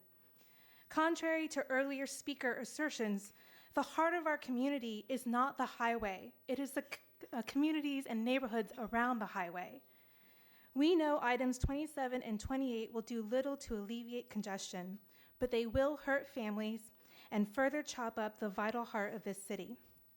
The MPO should adopt a no-build approach and focus on a viable transit system so that some of the very same people that this plan would disenfranchise could actually attend meetings like this. It's notable that most of who've spoken in support do not live in the area that would be impacted. Their communities will not be uprooted by this plan. Mine will. I resent the man from FDOT with his veiled threats, bad faith arguments, and implication that because they have funded other projects that we've wanted, that this MPO owes them support. This is not a quid pro quo. Please remove items 27 and 28 from the TIP and instead adopt a no-build approach to interstate expansion. Thank you. Michelle Corkett-Fritz. Number 59. Thank you. Good evening. It's getting later and later. I work part-time downtown Tampa, and I live in Northeast Seminole Heights, Michelle Colette Cruz. And I find myself on the interstate 4, 5, 6, 7 times a week. I also find myself on a bicycle trying to get downtown, which I won't do anymore unless I'm with a group, because drivers don't seem to respect anyone on a bike that they can run over or run past or run through. I would like to speak against 27 and 28. I find it very hard to believe that we're looking at a transportation program that is from the 50s and 60s. We're expanding an interstate that is going to be just as congested in a few years. It makes more sense to put our money on local roads that need all the help they can get, including Hillsborough, which is next to a nightmare to drive on. We've got a lot of feeder roads that could do better. We could use bike trails. There's a lot of money going around, and what also amazes me is the idea that, well, if we don't take this money, then we're losing out. Someone else will take our money. This is tax dollars. We shouldn't be vying to spend tax dollars if we don't need to spend them, or we could spend them on something more effective. If all the studies show that adding lanes to an interstate are not going to help long run and congestion, then why are we doing it? Thank you. Ashley Dummeldinger. Number 60. Hi, I'm Ashley Dummeldinger, and part of me just wanted to see if you could actually say my name. So I waited all 60. I got it right? Yeah, you got it right. You nailed it. I'll be pretty short and quick. I've lived in Seminole Heights for over 30 years on Central Avenue and within 100 yards of the Hillsborough Avenue and the interstate intersection. So I've heard it all, experienced many cars wreck off the interstate and all that stuff, but despite that, I really love my neighborhood.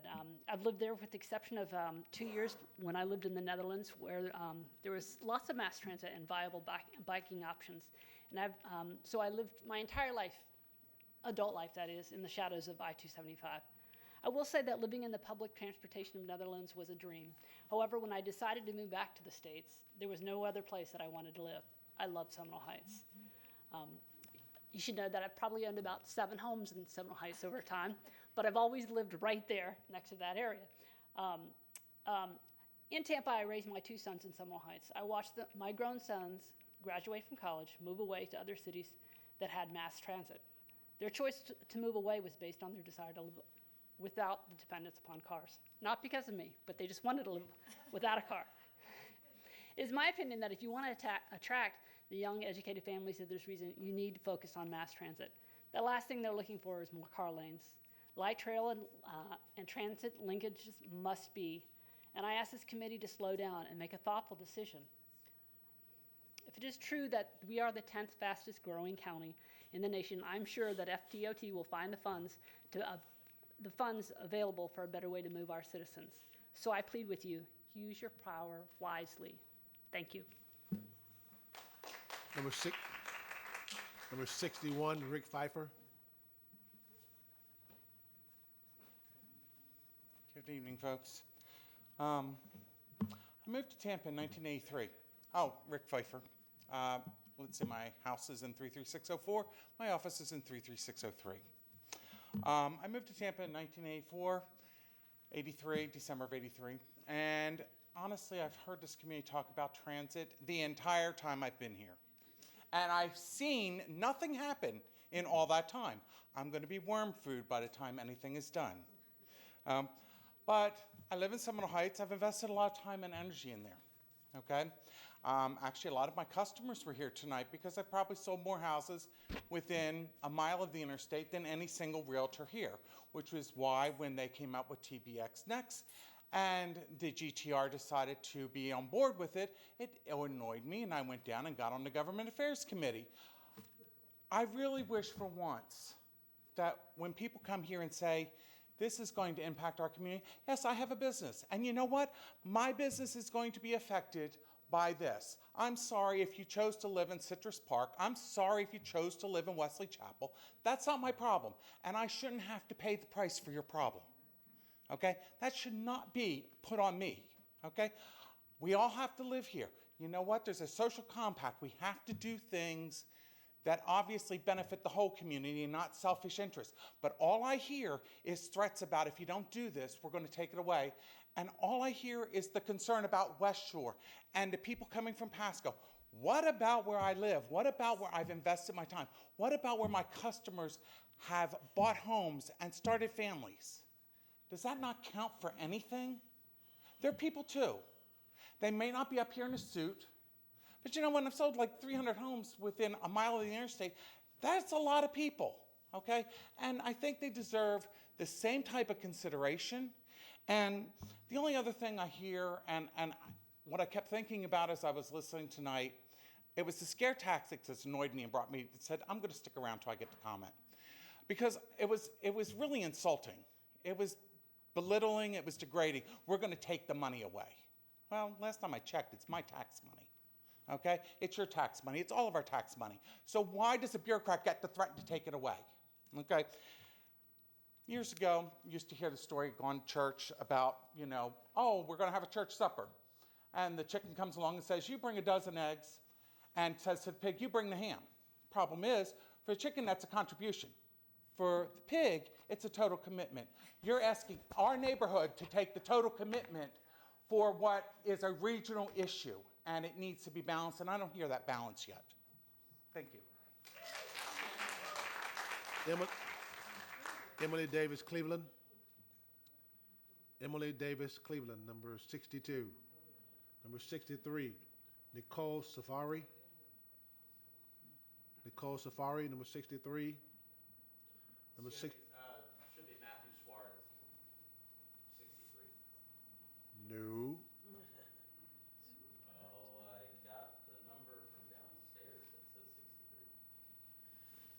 Did any of these other people cede their time? That is one of my speakers that decided to donate the time.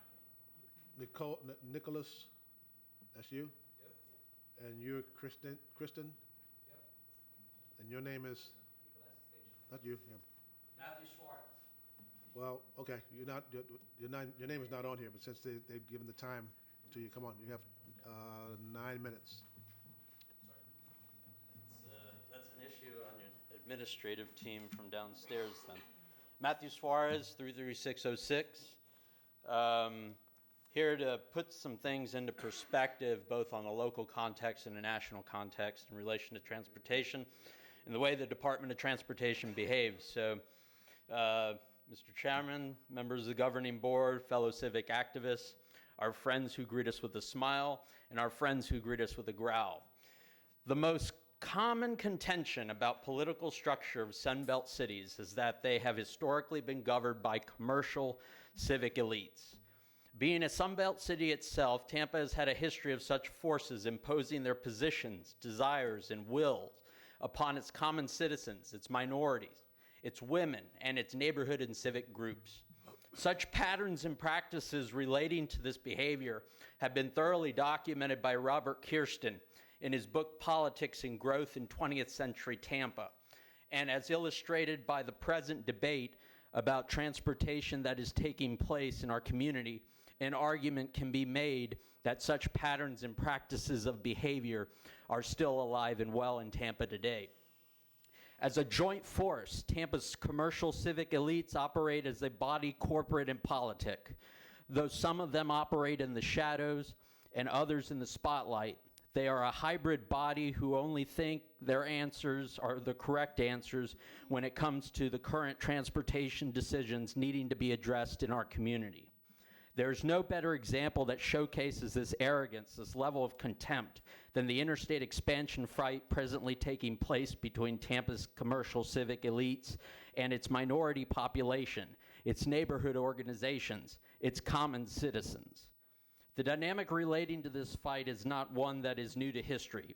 Rather, it is a carbon copy of a fight the common citizen had with the infamous master builder of public works in the state of New York, a master builder whose power superseded mayors, commissioners, legislators, governors, members of Congress, federal cabinet secretaries, and even U.S. presidents. The name of this master builder, this troll of the Triborough, this arrogant, stubborn, unhearted man was Robert Moses. Moses was the spearhead of his own elite local regiment. He was the curator of yes men.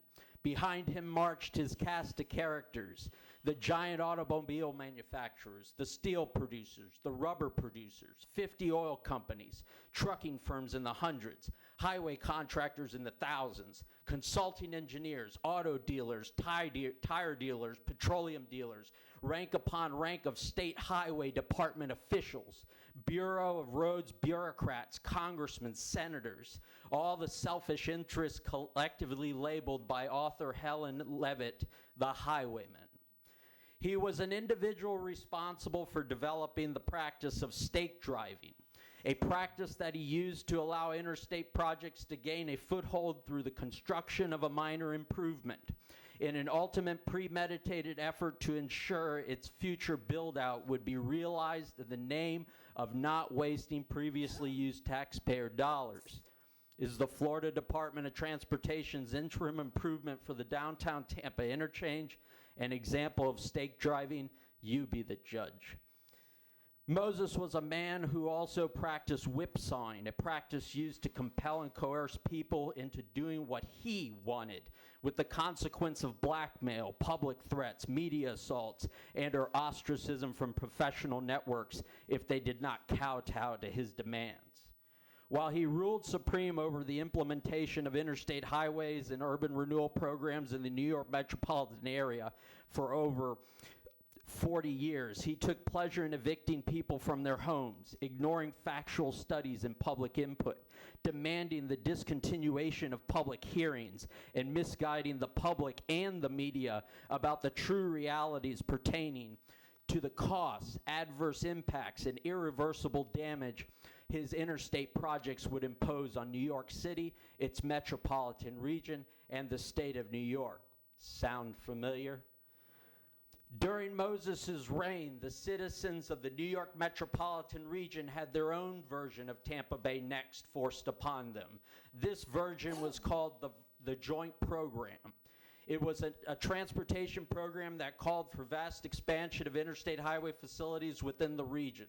It included the building of 439 miles of highways. It rallied the highwaymen and their minions to dynamite an impartial study that called for subsidies to modernize and expand the New York metropolitan region's subway and commuter rail lines. They did this by spreading myths to the public that such subsidies would not be as efficient, prudent, practical, and businesslike when compared when it compared to continuing to expand the region's interstate highway facilities. It caused Lee Koppelman, executive director of the Nassau-Suffolk Regional Planning Board, and other planners in the region to continue screaming for the imperative need for mass transportation via improving and expanding existing subway and commuter rail lines. It forced the common citizen of the region to become accustomed to driving, to become a society oriented to cars, with homes spread widely throughout the land. It called for the pooling of funding capacity of the New York region's two largest public authorities, the Port Authority of New York and Moses' Triborough Bridge and Tunnel Authority. This pooled capacity was in excess of $1.25 billion. However, by the end of the decade's worth of spending on expanding and creating highways in and around the New York metropolitan region, the cost when factoring in city, state, and federal funding topped $2.7 billion. To put this into perspective, this was the cost of a regional interstate expansion program that took place between 1955 and 1965. When adjusted to account for inflation, this would equate to $21,904,114,285.71 in current terms, and not a dime of this went to expanding the region's existing modes of passenger rail transportation, highway and subway and commuter rail transportation. Aside from its priorities as a work program, the funding used to realize its priorities and guarantee that commuters would be bound to their cars, Moses' joint program represented more. As Robert Caro writes in his book, The Power Broker, Robert Moses in the Fall of New York, it represented profit from bonds, deposits, contracts, properties, toll revenues, premiums, retainers, jobs, bribes, and most importantly, grease. It represented a program that enlisted all the commercial civic elites of the New York metropolitan region, the banks, the contractors, the engineering consulting firms, the venal politicians, the venal or short-sighted public officials who would put profit from public works above the public interest or the public trust. It called for a point of no return. So with this testament from history, I call on you, the governing board of the Hillsborough County Metropolitan Planning Organization, to put a stop to the interstate expansion complex in Tampa.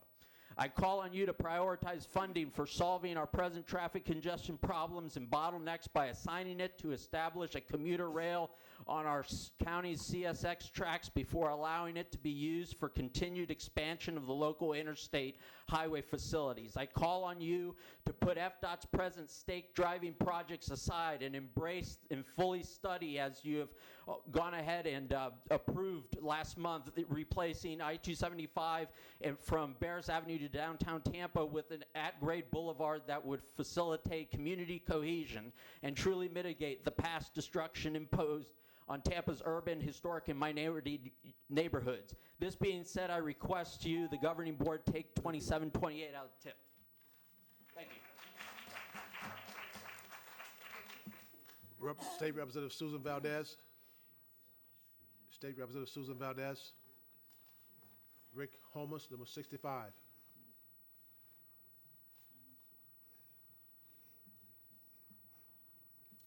Good evening, members of the board. My name is Rick Homans. I'm the CEO of the Tampa Bay Partnership and a resident of Hillsborough County. Not quite sure how to follow that, but I can certainly assure you that there is no grand conspiracy at work here to the scale of Robert Moses in New York. The point I want to make is this is not some major interstate expansion that we are talking about tonight. I don't think it's about induced demand. I think we have a real safety problem. This project is driven by 1,500 accidents that have occurred in 2018 around this interchange. The first 5 months of 2019, there were 190 injuries and there was 1 death. This project is about lane discontinuity, and it's about access or the lack of access to and from Interstate 4. And trying to remediate that all within the existing right-of-way that FDOT has. Right now, you have 4 lanes to 3 lanes to 4 lanes to 3 lanes. You have cars merging and lane jumping. You have cars backed up for miles, stacking up 3 lanes deep, trying to merge into 1 lane to get onto Interstate 4.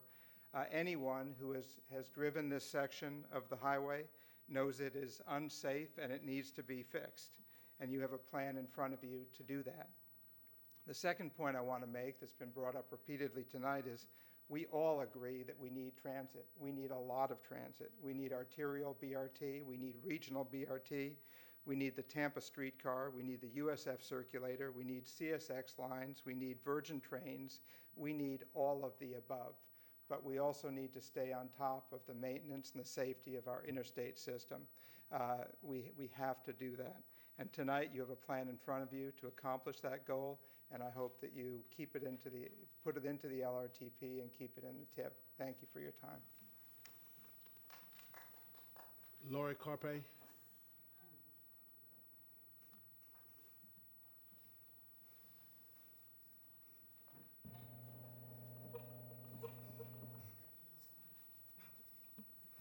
Hi, I'm Lori Carpe. My zip code is 33604. I am a native of Tampa, so almost 57 years here, and I've seen the roads become so much more congested than ever before. It's abominable. I drive every day from Tampa to Clearwater to work, and so I see a lot of accidents.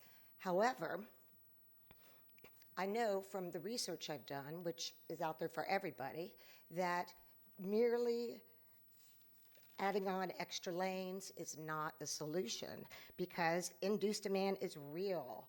And I actually pulled some data from the research I did.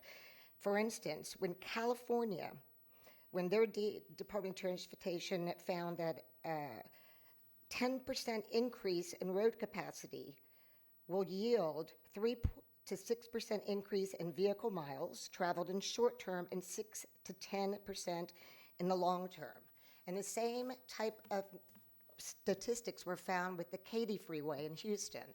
And what concerns me the most, because I love Tampa, I'm still here, is I don't want to become that. I don't want our city to become a Los Angeles, Houston, and my sister lives in Houston, and I've seen it. And the pollution factor, too, is a serious issue. The people who live near the interstates, why is that? I mean, that's so disrespectful to even not consider them, and this seems like it was such a sneaky plan. I want to know what happened to all the legwork that was done years ago when we were all invited to go see all these wonderful possible potential plans, and we were able to give our input as taxpayers of the city, county, and we were given such hope. You know, we were provided with all this hope, and then suddenly it's gone. And so now it's just offensive. Now it just seems like we're just being appeased, you know, that we were just being pacified. And that's unacceptable. I want to know why you're not considering public transit and what happened to the sales tax for transportation. Like you've heard already, what happened? Why can't we be a progressive city and think outside the box? Why do we have to just take the lazy way out and add more lanes? It's not a solution. It makes things worse. LA, the congestion got worse. Houston got worse. There's plenty of websites I found that will give you exactly the numbers. So there's nothing to back that kind of idea. Thank you very much. Thank you.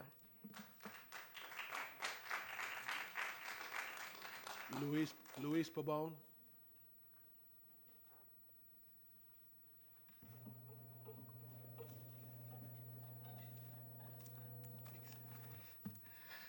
Hello there, Luis Pabon. I'm from the Temple Terrace area, area code 33637. And I am in favor of striking items 27 and 28 from the TIP. I work in West Shore, and most of the days I take I-275 south to work.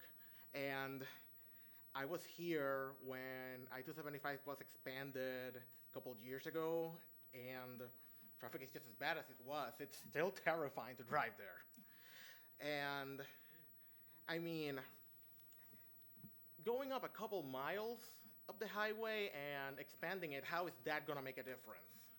It's just passing the buck. The expansion is only going to make room for a couple hundred more cars, maybe. And I've heard a lot of concern for, like, all this afternoon about the victims of accidents and what will happen to people during evacuations. But okay, we're talking about a situation where we're just increasing the capacity for cars. How is that going to make it less likely for accidents to happen? How is that going to make it more easier for people to not get stuck? People are panicking on evacuation, so if you add a couple more cars, it's just going to be more crashes. And, I mean, last November, a very comfortable majority of the county voted to improve public transit. So why is this shambling corpse of a bill even being humored over transit? Like, the county agreed to raise taxes, and I haven't been able to vote for very long, but I know that raising taxes is like the hardest thing to do. That's how bad we want it. So, please, don't let fear of the DOT taking what is actually our money away lead us to waste everyone's time on just a $300 million feel-good plan. Thank you. Lena Young Green, Rochelle Gross, I'm sorry. Is she here? Okay, we have 3 minutes, Ms. Green. No, Commissioner, she couldn't stick it out. My name is Lena Young Green, and I want to thank you for another opportunity for coming before you and expressing how we feel. This is an ongoing effort. When I spoke before, I said that we had changed our lifestyle in order to accommodate being here and talking to you about transportation.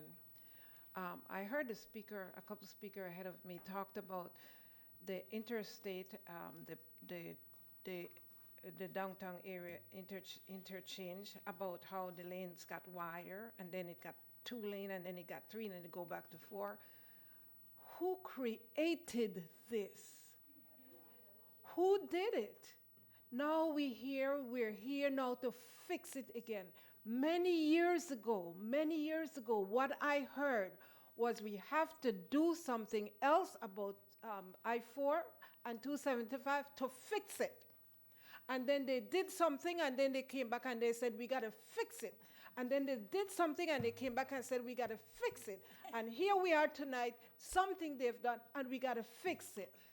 We heard that there's a design flaw with I-275 and the junction. We heard that years and years and years ago. It was a design flaw, I believe. If it wasn't, why are we here again fixing it again? I'm sorry, I don't represent the downtown partnership and the chamber and the president and CEO and all of those things. I don't represent them. I'm simply a grandmother who want my grandchildren to be safe in the community that we have built and that we have lived in for so long.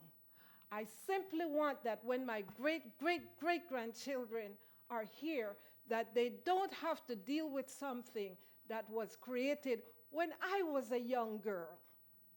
The era has changed. We have young people who are coming back into our city who wants to live there. They don't want to ride. They don't want to get in a car. They want to live, work, and play where they are. This is what the young people are saying. Our generation wanted the big cars. We wanted to be on the road. We wanted to go to suburbia. That was my generation. Well, my generation is dying out now. I need you all to make decisions for my great-great-great-grandchildren. Be visionary and look into the future, and don't continue to put the same plan that I supported back 50 years ago. That doesn't make sense, folks. You're building, you're developing this community, you're developing this world for the young people. Please do not keep on doing the same thing over and over and expect a different result. Please remove those 2 items.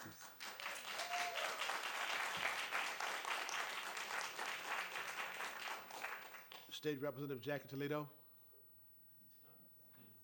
State Representative Jackie Toledo. Our last speaker, Faith Estes. Faith. that's our last speaker. Did anyone get missed? I hope not. Okay. Summary of our comments submitted in advance. Ms. Torres. Good evening again. Gina Torres, MPO staff. This is usually when I summarize the different comments and I read out the names into the record. You do have every single person's comments with you in your folders. There were about 50 or so emails for people in support, 50 or so opposed. There was 21 emails, one in support of the highway expansion, about 20 that were in opposition. They had some really great links to articles and some, clips, YouTube clips, and some other things that were insightful. And I hope that, these are things that you had a chance to look at some of those things. I will point out just a couple of comments that were not heard tonight, and these are things that we can follow up with as MPO staff. There was Kathy Castor did write in support of expanding transit options. I thought I'd give her the benefit of the doubt of reading a couple of things from her letter. She's going to work hard with federal partners to improve infrastructure and move that forward, and she commends the MPO for leadership in a future that promotes transit safety, multimodal solutions in neighborhoods. There were some concerns about crosswalks on Martin Luther King from 15th Street to 29th, a signal crossing at Bruce B. Downs and the Veterans. There were people concerned about safety on Hillsborough Avenue and Longboat Drive, Central Avenue and MLK. Some signal upgrades were requested there. There was interest in Orient Road improvements being added in the future. Repaving of Palm River Road was of a concern, and other transportation projects needed in Claremelle. There also was some traffic light and coordinations being requested in South County, Glen Harwell Road, and then some crossing improvements at Boat Camp and Glen Harwell again, and a traffic light at US 92. So we'll follow up with some of the comments that we heard from the citizens on those other topics. Okay, thank you. We're going to move now into board discussion. Members, it's 25 minutes to 11. I think you all have made up your mind by this time. I hope you have. But I know you want to say certain things, but let's be ever mindful of our time, and some of us have to get up in tomorrow morning and go to some other meetings. So let's please try to remember that. Commissioner Overman, you recognize. Good evening. I seriously want to thank all those that came out to voice their opinion. When I first started looking at this line, 27 and 28, it hit hard for me. I face 275 at Central Avenue. My son flipped off the interstate on 275 and has a permanent brain injury, and consequently our lives will never be the same because of the unsafe conditions of 275. And I watch and listen to the insanity as it approaches I-4. But I also recognize that it isn't just widening that needs to happen. A focus of safety design is critically important when it comes to how we design our roads, and we can do better. But that doesn't necessarily mean that I'm going to support either of those two items. You know, in 1976, to the 2006 Public Transit Plan that was part of the 2010 LRTP, 2015 LRTP, 2020 LRTP, and 2025 LRTP, there was a focus and priority of investing in our transit systems, which we have not yet done. Currently, actual transit plans in our current TIP, as well as LRTP, range in about the $204 million. And if you include facilities and capital improvements, we're looking at $973 billion. But that being said, we don't have a focus of transit, which is what this community has been asking for since I stood on the other side of that podium and asked this board to make transit a priority and how we grow our community. The folks that live up near USF, the folks that are part of who we want to attract for the innovation project, can be best served if we actually focus our SIS money, our Strategic Intermodal System money, on exploring and asking HART to consider reopening the alternative analysis to evaluate the CSX lines and the right-of-way in coordination with HART's effort and transportation plan, along with the long-range plan for transit and the funding that comes with that. As was Gina mentioned earlier, we received a copy of a letter from Congressman Cathy Castor, who is taking the lead on climate change in our country and has testified to Congress that the transportation priorities for Tampa was an overriding priority for the growing community is to improve mobility and reduce congestion through multimodal strategy, particularly through expanded transit. Nowhere in part of what she described in her focus included widening roads. So I think it's critically important for us to actually recognize the value and responsibility that we have when it comes to adopting a long-range plan that does actually add to our economic opportunities, allows us to be competitive on not only a state, but a national level, and to make sure that we're recognizing that safety does come first, and creating additional widening roads that increasingly become faster and faster through an urban core is not the way to create safety. Every night I listen to the horror show of going southbound on 275. You guys have seen me sit at this dais and cough and cough and cough. And I do that a lot more now that I live within 500 feet of the interstate. When I lived over on the river, far away with lots of trees around, I never had the kind of asthma and congestion I have now. So what you're hearing from people that are talking about the impacts of transportation planning in our community, it's real, folks. It's real. So I ask you to consider what we've heard today. Moving this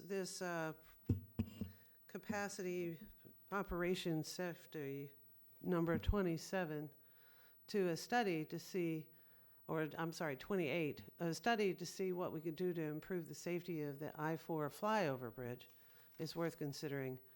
But adding a lane to get there isn't necessarily the answer. So I ask you to consider that. I am going to follow my constituents, even those that don't live in the center of the city, those that live in Wesley Chapel, those that, or south of Wesley Chapel, those that live in New Tampa. They're looking for alternatives too, to sitting in traffic.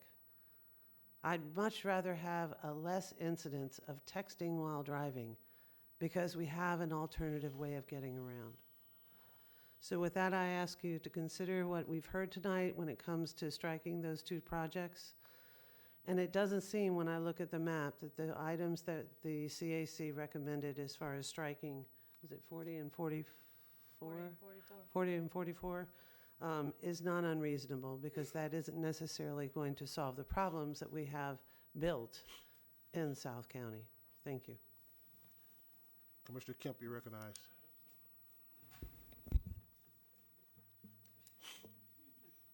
We're mic sharing. And thank you all for coming down and, I mean, just educating us so much and expressing, it's just amazing, the community that we have out there. And I'll take some of the recommendations that you all made, and I will, if that was a motion to remove 27 and 28, let me second it. Whoa.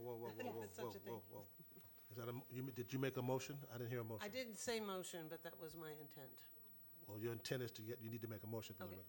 I'm making a motion to remove 27, 28, 44, and 40 and 44. Is it? I'll second that.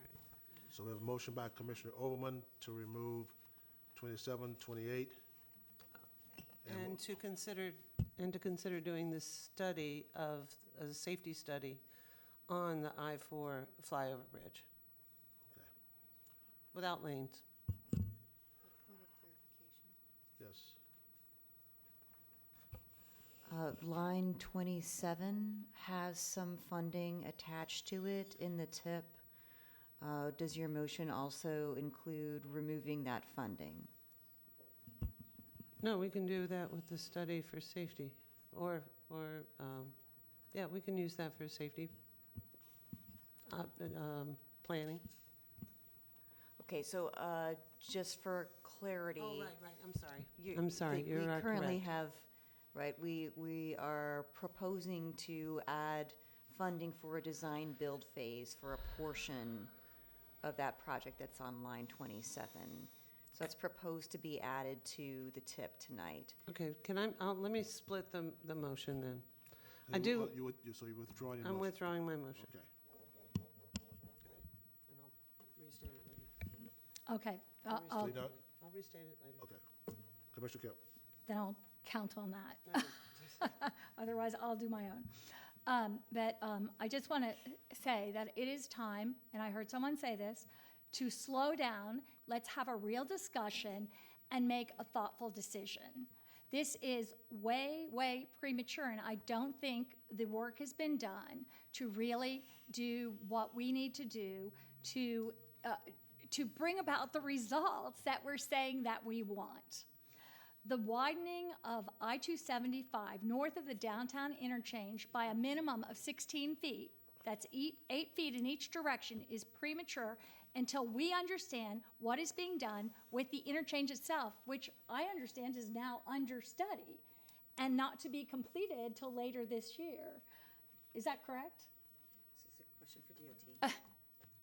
Someone from DOT wants to answer that question?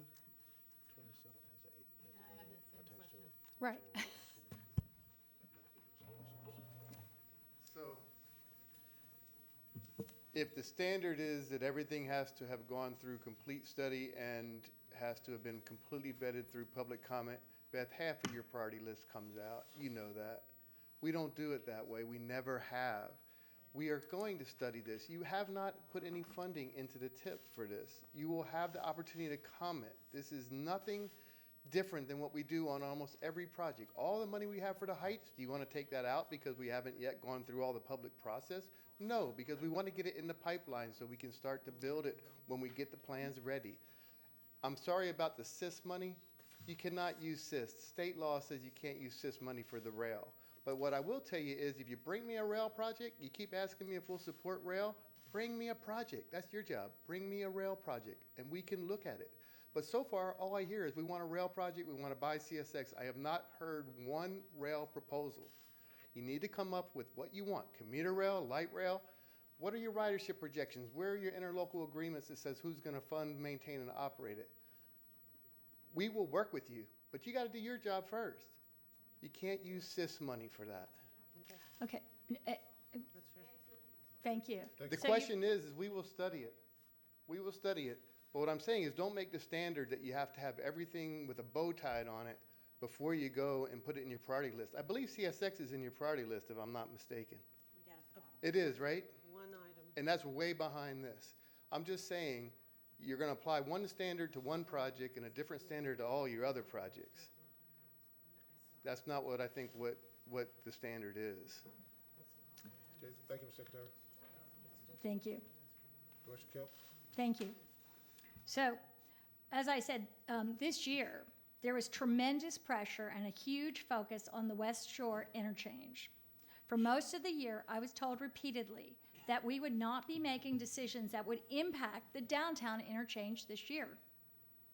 And then suddenly, within just the last month, this massive project to widen I-275 just north of the downtown interchange is being pushed. I had no information about this until just in the last month. This is the wrong project for us to be prioritizing tonight.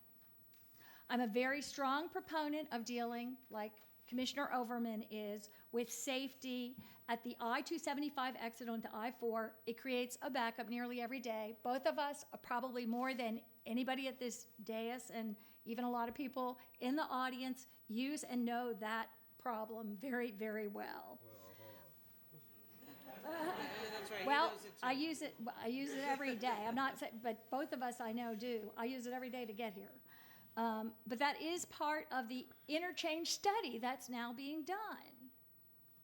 To me, it's obvious that in order to solve the backup problem, the issues with that, the safety, we must first complete the interchange study that's now taking place.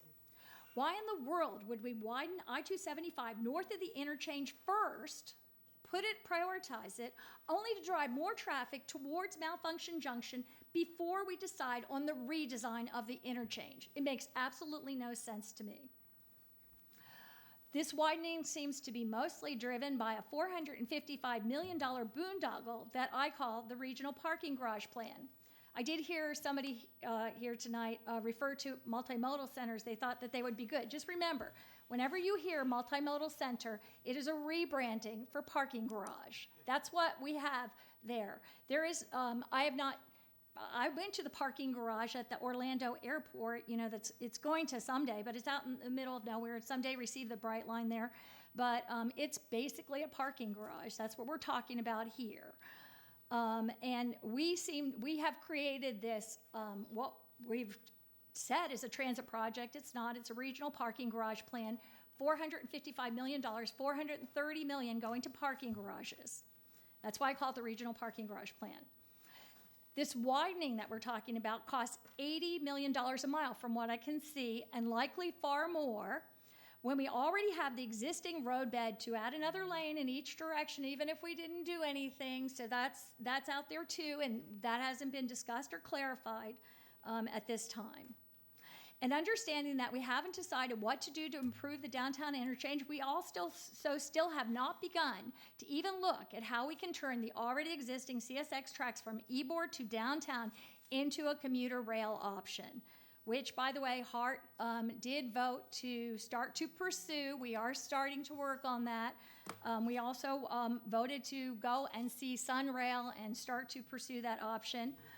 And also understand that converting the CSX tracks would require only $20 million a mile, while the plan to widen I-275, and this is with the right-of-way already owned, I don't even understand this, comes in at $80 million a mile now. That's probably low, along with plans to spend $430 million on parking garages.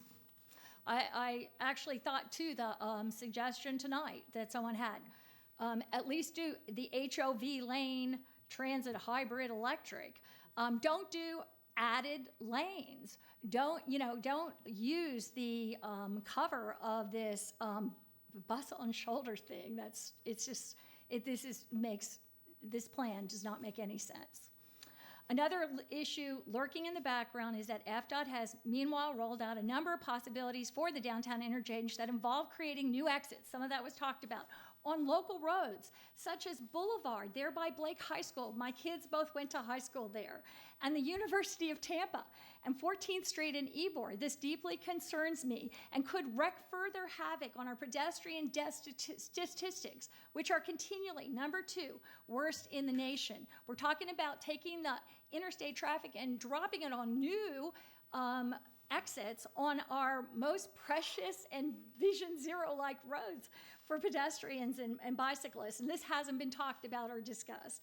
And we don't have any clarity on that.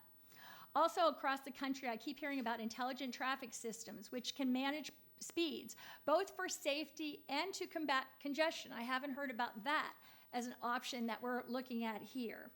Also, I think we need to understand, and I know that there's some kind of, let me get this, doubts about, and somebody mentioned the Katy Expressway. I was glad to hear that. This is from an article that I just brought up on my phone. I'll just read a couple paragraphs. This is about induced demand. The Katy Expressway, with 26 lanes at its widest point, the Katy Freeway in Houston Metro is the Mississippi River of car infrastructure.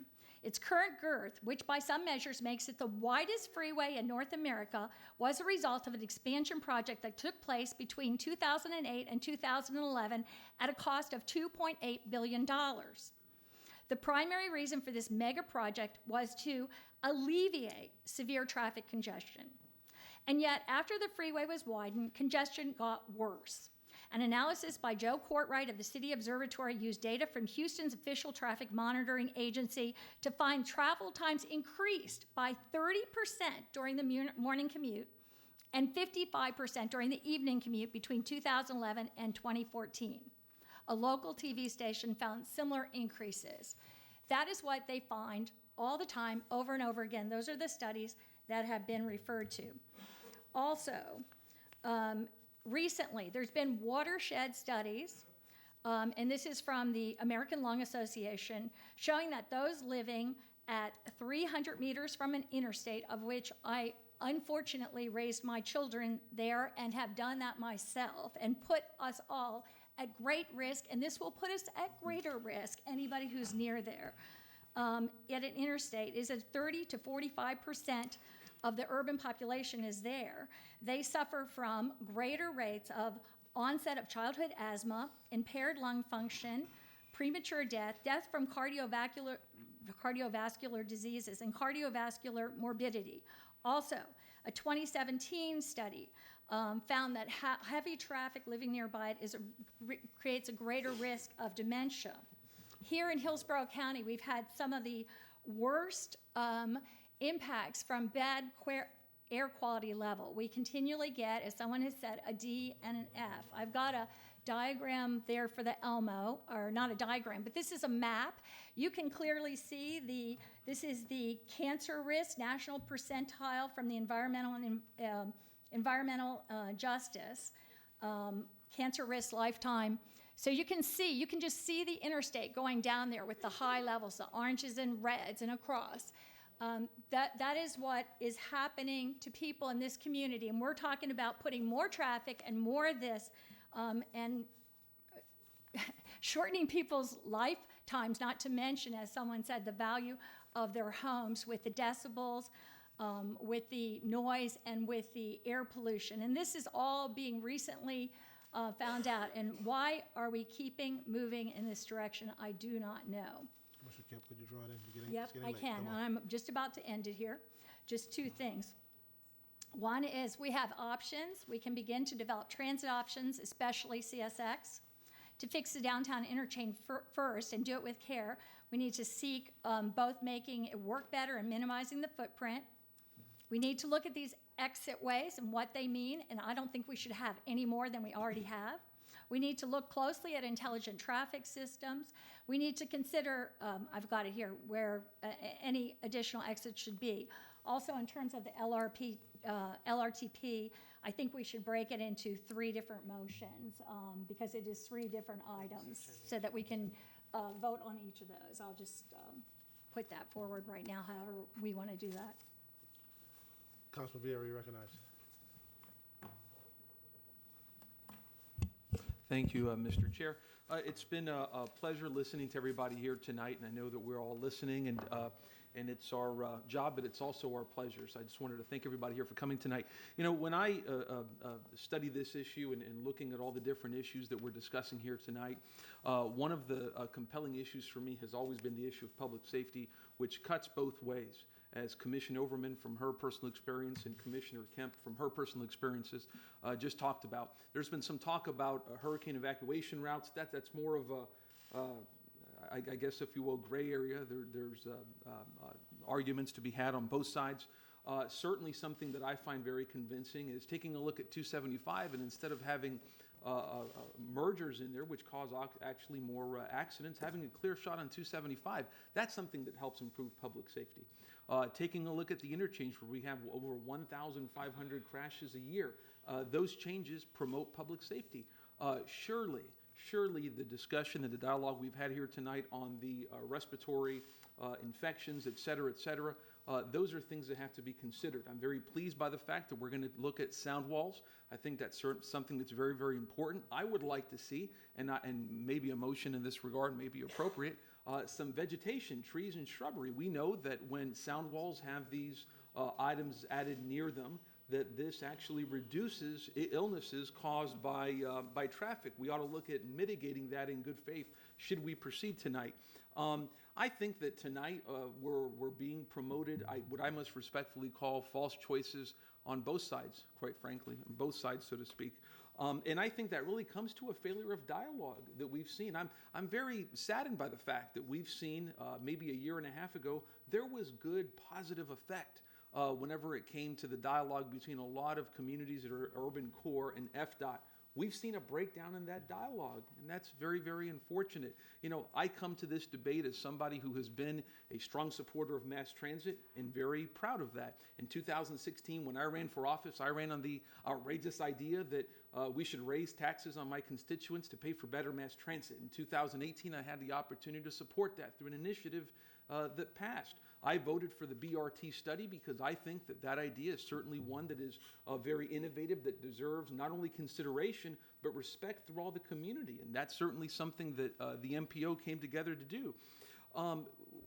There's a lot of different issues that I think contribute to that breakdown in relations. I think that on the, I guess if you will, the side that could support the FDOT position, we need to see some new faces. And we've seen some new faces tonight, but I think that when a lot of people in the community see old faces, quote unquote, who supported the old TBX plan, that leads to a lot of bad faith or assumptions in that regard. You know, we talk a lot about here tonight about building roads, building you know, different things. We need to build bridges on this issue. I think that if history has taught us anything in terms of the development and progress that we've seen, we've gone from 2016 to having express toll lanes, 2017 about a 90% reduction, 2018 last year when they were pretty much apparently wiped out. That's come through dialogue. We need to continue to have engagement and dialogue, and that's what I support here tonight. Ultimately, whenever I look at this plan, it does, I stipulate to this, include more challenges than it really does accomplishments. It does. But I can't ignore the accomplishments. I cannot set those accomplishments aside.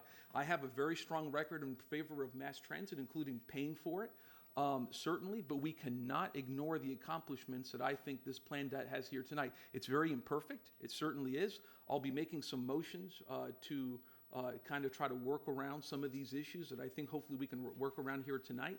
But those are just my thoughts on it. So thank you. Thank you, Mr. Chair. Okay, I see no one else, so what action are we about to take here? Are we taking any action at all? Chairman. Mr. Mechanic, you recognize. Is there an option for Turn your microphone, turn on your microphone. very late in the evening? I'm just wondering if there's an option for us to vote on this next month after. I personally, I was very surprised that the DOT said that they were pulling the downtown interchange out of the TIP, which I thought, even though I know they are not totally physically related, it was all part of the SEIS and that it was going forward. Is there an option for us to vote on this next month so we could get more information? I just asked Ms. Alden, you want to express comment on this, ma'am? We are under a deadline to finalize the TIP so that the funds that are in it can be programmed and can move forward.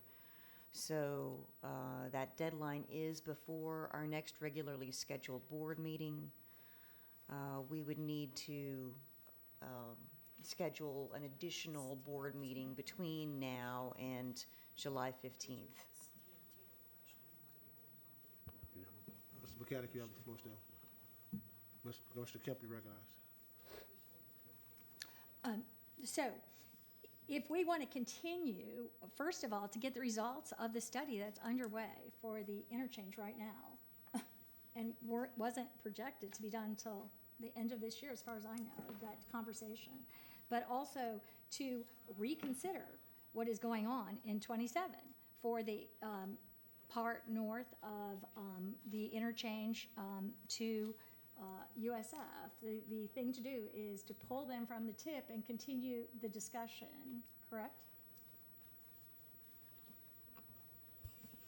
So that would be a motion that you could make to remove lines 27 and 28 from the tip. And I would ask that you also clarify that that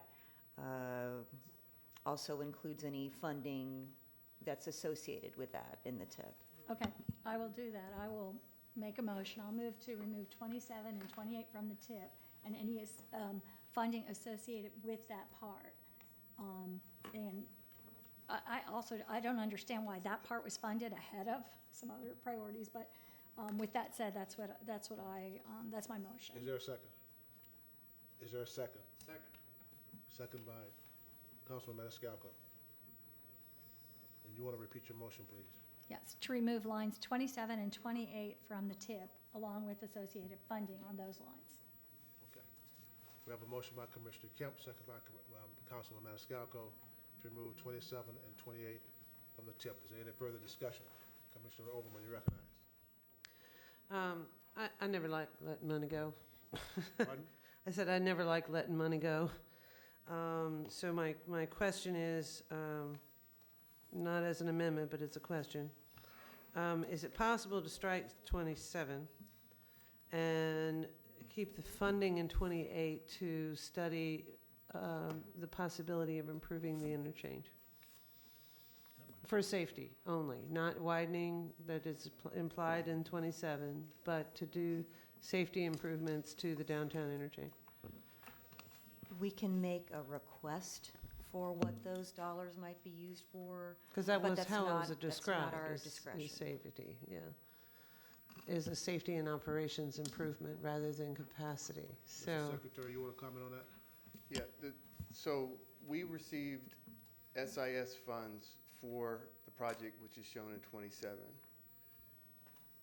If you remove that from the tip, we do no longer have planning consistency. We can't receive Federal Highway Administration approval of our PD&E. Pull that microphone up a little bit, sir. yeah, we can't hear. Okay, so, is that better? So if the money that's in the tip now, that SIS money, Strategic Intermodal System money, is designated for what's shown in segment 7. You can't pick that up and say, I'm going to put it somewhere else. It's not, what happens is that money is programmed out of Tallahassee, and they program it based on more or less the applications we send in. It's a competition. If we do not have it in the tip, what happens is I got to go back and say we no longer have planning consistency. We can't get the PD&E approved, and so we lose $80 million. 80? That's what we have programmed in 23. Now, you can use your SU money to do the study on the downtown interchange if you want. That's your money. You can do that. You can't use the SIS money for that.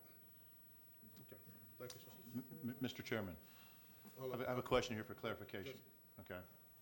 You have your question answered? No, he answered. Mayor Lott, go ahead. Okay.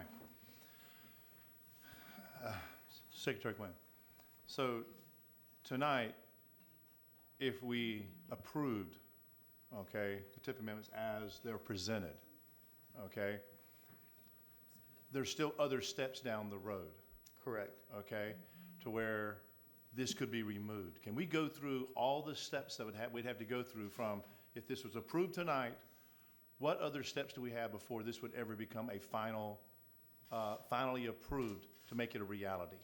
Okay, so you have two items. You have the segment 7. All right, we're still finalizing the PD&E. And every year you come back and you look at the tip. If you decided to not approve it next year, you could pull it at that time. As far as the priority list that we're asking for segment, for the downtown interchange, you're not putting any funding on that. You're just putting it into the priority list so we can start to get it in the pipeline, but you don't have to put money in the tip for that. Next year, if you say, you know what, we don't like the results of this study, we don't think it's something that we want, you don't fund it. I mean, that's... So all we're doing then is we're giving you the ability to find funding for that project. But then next year, when we come back here again, if the study comes out that we don't like or whatever, we could kill it at any point in time. Correct. So there's still several more public hearings we have before this would ever be completely approved, is that correct? Correct, and that's true of most of your projects that are in your Almost every priority project list. we have on our tip and On your long-range priority plan. list, Right. correct. Okay. It's no different. So we're not approving anything tonight that is finalized, it's a done deal, or is going to happen. No. We're just putting it in the channel to where we have the opportunity to study it more and to move it to the next stage, which would be later on down the road. Is that correct? That is correct. Okay. So, Mr. Chairman, okay, I want to make a motion. Yep, substitute motion. Substitute motion. Oh, God. He's very good at Robert's rules, so. Just say, I'm making a substitute motion. I'd like to make a substitute motion then, okay? And I say this real quick, I just want to preface it real quick. I thought tonight's public hearing was fantastic, okay? There were some of you that came late, and I was glad to see you come late, because it's almost like we're getting to know each other, even though we don't know each other. But I love hearing all the work and effort that you put into the public hearing that you presented every time we do this. So I applaud you and all the hard work you put into it. I think all of us support, and we recognize we have a crisis in transportation in our county. Not just our county, but the whole Tampa Bay area. I think we all support, and I've been on this board for 15 years. I've served on multiple committees for raising taxes for transportation, rail, mass transit, and so forth, okay? And it gets to the point where we're going to make a final decision, then for some reason, it doesn't move forward. I was thrilled whenever we had this last measure go forward and the citizens approved the referendum and they had a chance to vote on it. And I thought it gave us a direction that this county wants to see a complete transportation system. So I believe we support all that. But also recognize that there are buckets of dollars that we can use for this project, that project, and other projects, okay? And we can't start moving those dollars from one project to another project, from SIS to rail or light rail or high speed, or we won't. I want it all, okay? I believe we deserve it all, and I think all of us would support it. So I believe these plans are forthcoming because finally we have funding to make a lot of our ideas, hopes, and dreams a reality, okay? But tonight, okay, I believe that it would be the best interest for us to move this forward, okay, until we find out the other information, Commissioner Kemp, like you said, the rest of the study and so forth, okay, so that we can make a final decision down the road. My fear is if we pull this off tonight, it's over. So even if we have a study down the road and it comes back and says, hey, this is a great idea, we got to start all over again trying to find the dollars again and to compete for the dollars to get Tallahassee to appropriate these funds to this particular project. So my motion, okay, is to, excuse me. Let me I'd run like this to meeting, amend the okay? motion. Hold on. Another outburst, I'm gonna clear the room. The motion, I'm gonna tell him what he needs to do. It's a substitute motion. My substitute motion is for us to approve the TIP amendment as presented this evening, okay, with no changes. Is there a second? There's a substitute motion by Mayor Lott, second by Commissioner Merman. Mr. Mechanic, you recognize. I just want to say I don't think anybody would question that I'm a transit advocate. I've served on the HART board at various times for over 16 years. And if I thought $1 of the money for this project was being taken from transit, I wouldn't support it. I agree. But given the way that Mayor Lott framed the motion, the fact that it's not a final decision, I would just like to articulate the fact that I will support that motion. Commissioner Smith, you recognize. Thank you. Can you amend a substitute motion? Yes, you can. Because I'm not eating into what you're trying to do, really, because I kind of see where this is going. But I do have serious concerns about projects 40 and 44 that our MPO Citizens Advisory Committee also advised taking out of the TIP. And so, and I have presentations, not yet. Well, it doesn't matter, but I would like to speak to them. So what I'd like to do is amend your motion to remove 40 and 44 for consideration after, and then we could discuss those. So approve the TIP without 40 and 44 and consider those after the fact. Okay, we have amendment to the substitute motion by Commissioner Smith. Is there a second? Is there a second to the amendment? Second by Commissioner Kemp. Are you done? Yeah. Okay. I'm We just have an- asking to consider them afterwards. Okay, we have an amendment to the substitute motion to remove number 40, what was it? 40 and 44. 40 and 44. Yeah, should I, maybe I should explain these, yeah. If I could. Go ahead. Yeah, you could put that up on the Elmo, and I'll just show you what I'm trying to do. If you will, would pass those that way and pass these this way.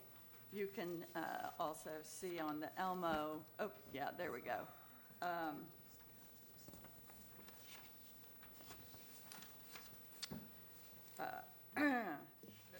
As I say, the Citizen Advisory Committee voted to remove both of these from the TIP. And so I just want you all to see where these roads are and see how far out they are and how they would promote sprawl way out into the rural area. These are both added to the TIP at the last minute. You can see on your candidates for new funding list, they are in blue. That means they were just presented without a whole lot of vetting and discussion. Well, really with none, no engagement or input from the communities. No one in Balm or Fort Lonesome or Lithia or East Hillsborough knows about these roads.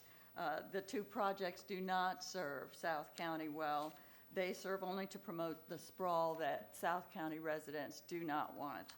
The millions of dollars for these projects could be much better spent building other projects in South County. And I can list a few, but we should not be subsidizing sprawl way out here with taxpayer dollars. The worst of them is the big, number 40, the Big Bend Road extension. That's not a road now. And if you look at the map, you can see that that's crossing just, rural area. It's outside of our urban service area boundary, which is where we want to direct growth. So the TIP line, number 40, says that the need is based on a delay reduction, but it's a reduction of delay for who going where? For people coming from somewhere halfway between Lithia and Fort Lonesome who want to go somewhere north of Balm. This is really not, it's for developers who want to build bedroom communities halfway between Lithia and Fort Lonesome and want us to pay for a route for those commuters to get to I-75 without going through Balm. Like they'll need a bypass route around Balm because the roads that now go through Balm won't handle all the sprawl they're planning to pave over our rural farmland with halfway between Lithia and Fort Lonesome. As you can see that the extension crosses valuable wetlands, Boggy Creek and Bell Creek through environmentally sensitive lands. There's not a road there now. Okay, we're building a new road through ELAP preserves, cutting a swath through the wildlife corridor we have so painstakingly put together at the Bomboyette Scrub and Triple Creek Preserve. The project costs over $9 million, including nearly $2 million for a bridge over Bell Creek, which would undoubtedly have negative environmental impacts. We don't need a $2 million bridge over Bell Creek for people halfway between Lithia and Fort Lonesome to go around Balm to get to the interstates, all right? The other one, number 44, is a widening of Balm Road, which is a rural road that goes out into the rural area outside the urban services area. And the only reason we'll need it is if the county commission allows more sprawl outside the urban service area. So this is, too, would only encourage bedroom communities of commuters added outside our urban service area boundary over my objections and the objections of several other commissioners who campaigned on the promise to stop that kind of sprawl that costs us all in building infrastructure, fire stations, schools, roads, that rather than spending our tax dollars serving the urban core. So that's why I want to remove those from the tip, or at least remove them from your motion so we can consider them separately. So that's my amendment. All right, we have a substitute motion we have an amendment to the substitute motion by Commissioner Smith, second by Commissioner Kemp, to remove number 40 and number 44 from the TIP. Seeing no further discussion, all those in favor, let it be known by saying aye. Aye. Opposed likewise? No. Motion is adopted.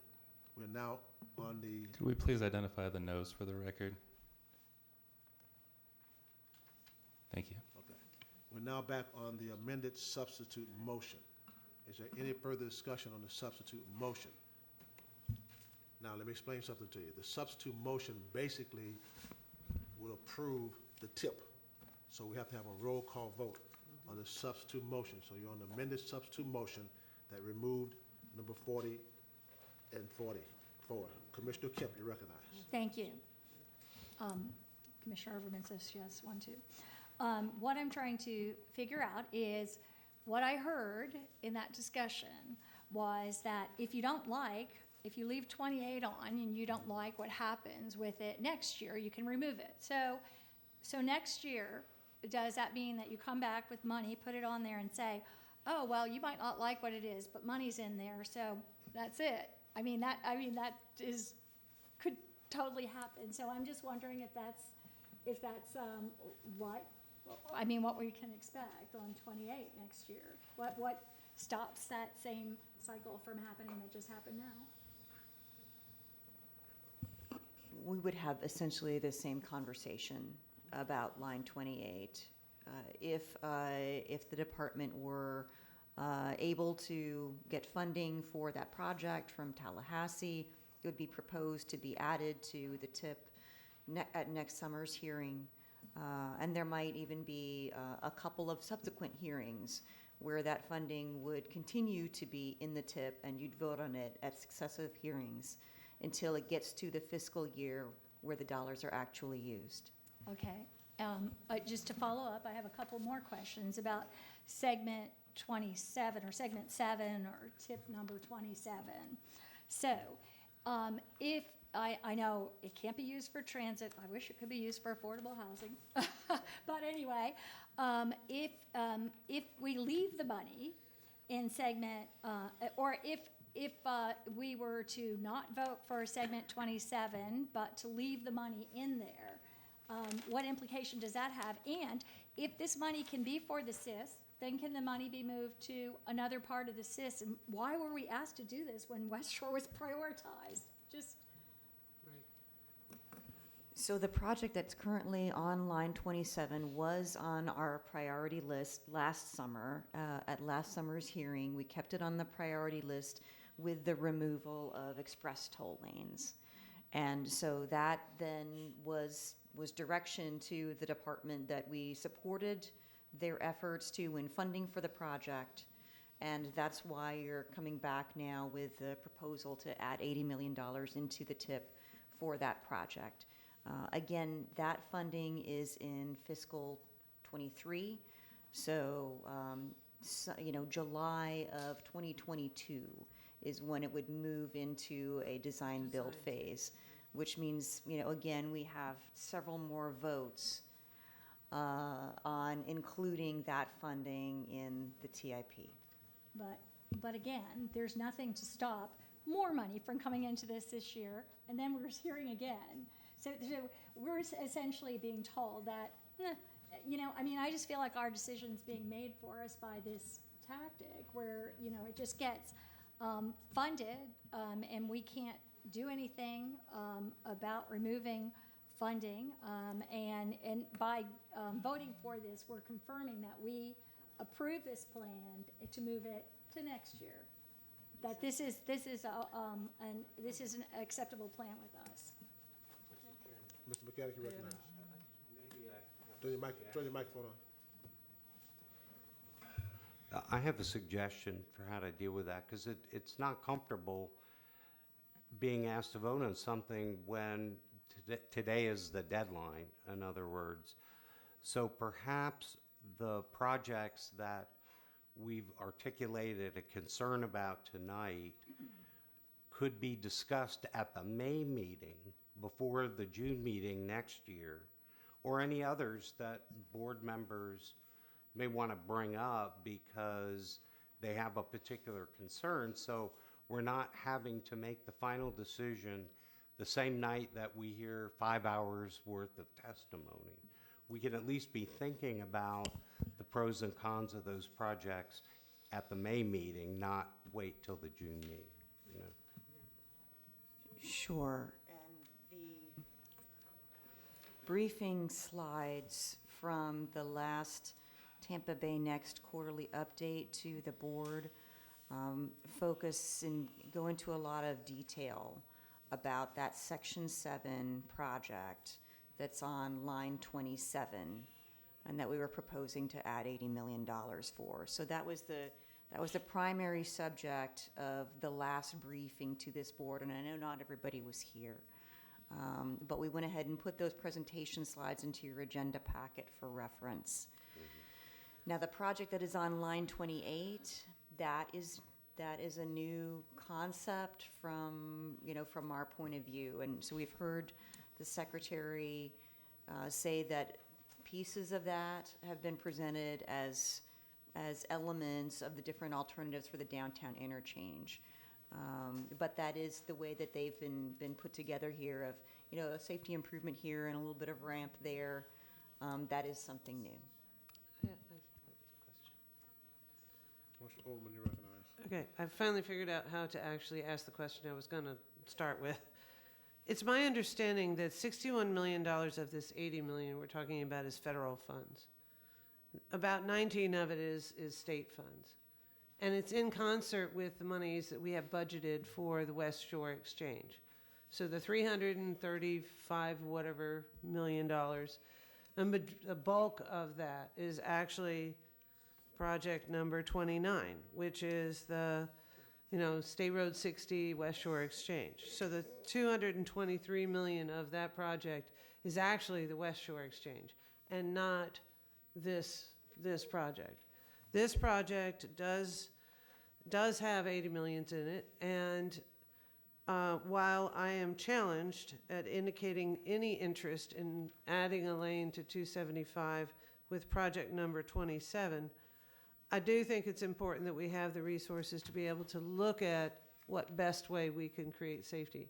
So my question in your motion, is it possible to add a concession that says our priority is actually improving safety and operational and safety in both of those projects, rather than the requirement that suggests required hardening of shoulder and general purpose lanes? Is it impossible to make a concession on item 27 that suggests safety is our priority and not necessarily the solution of adding a lane?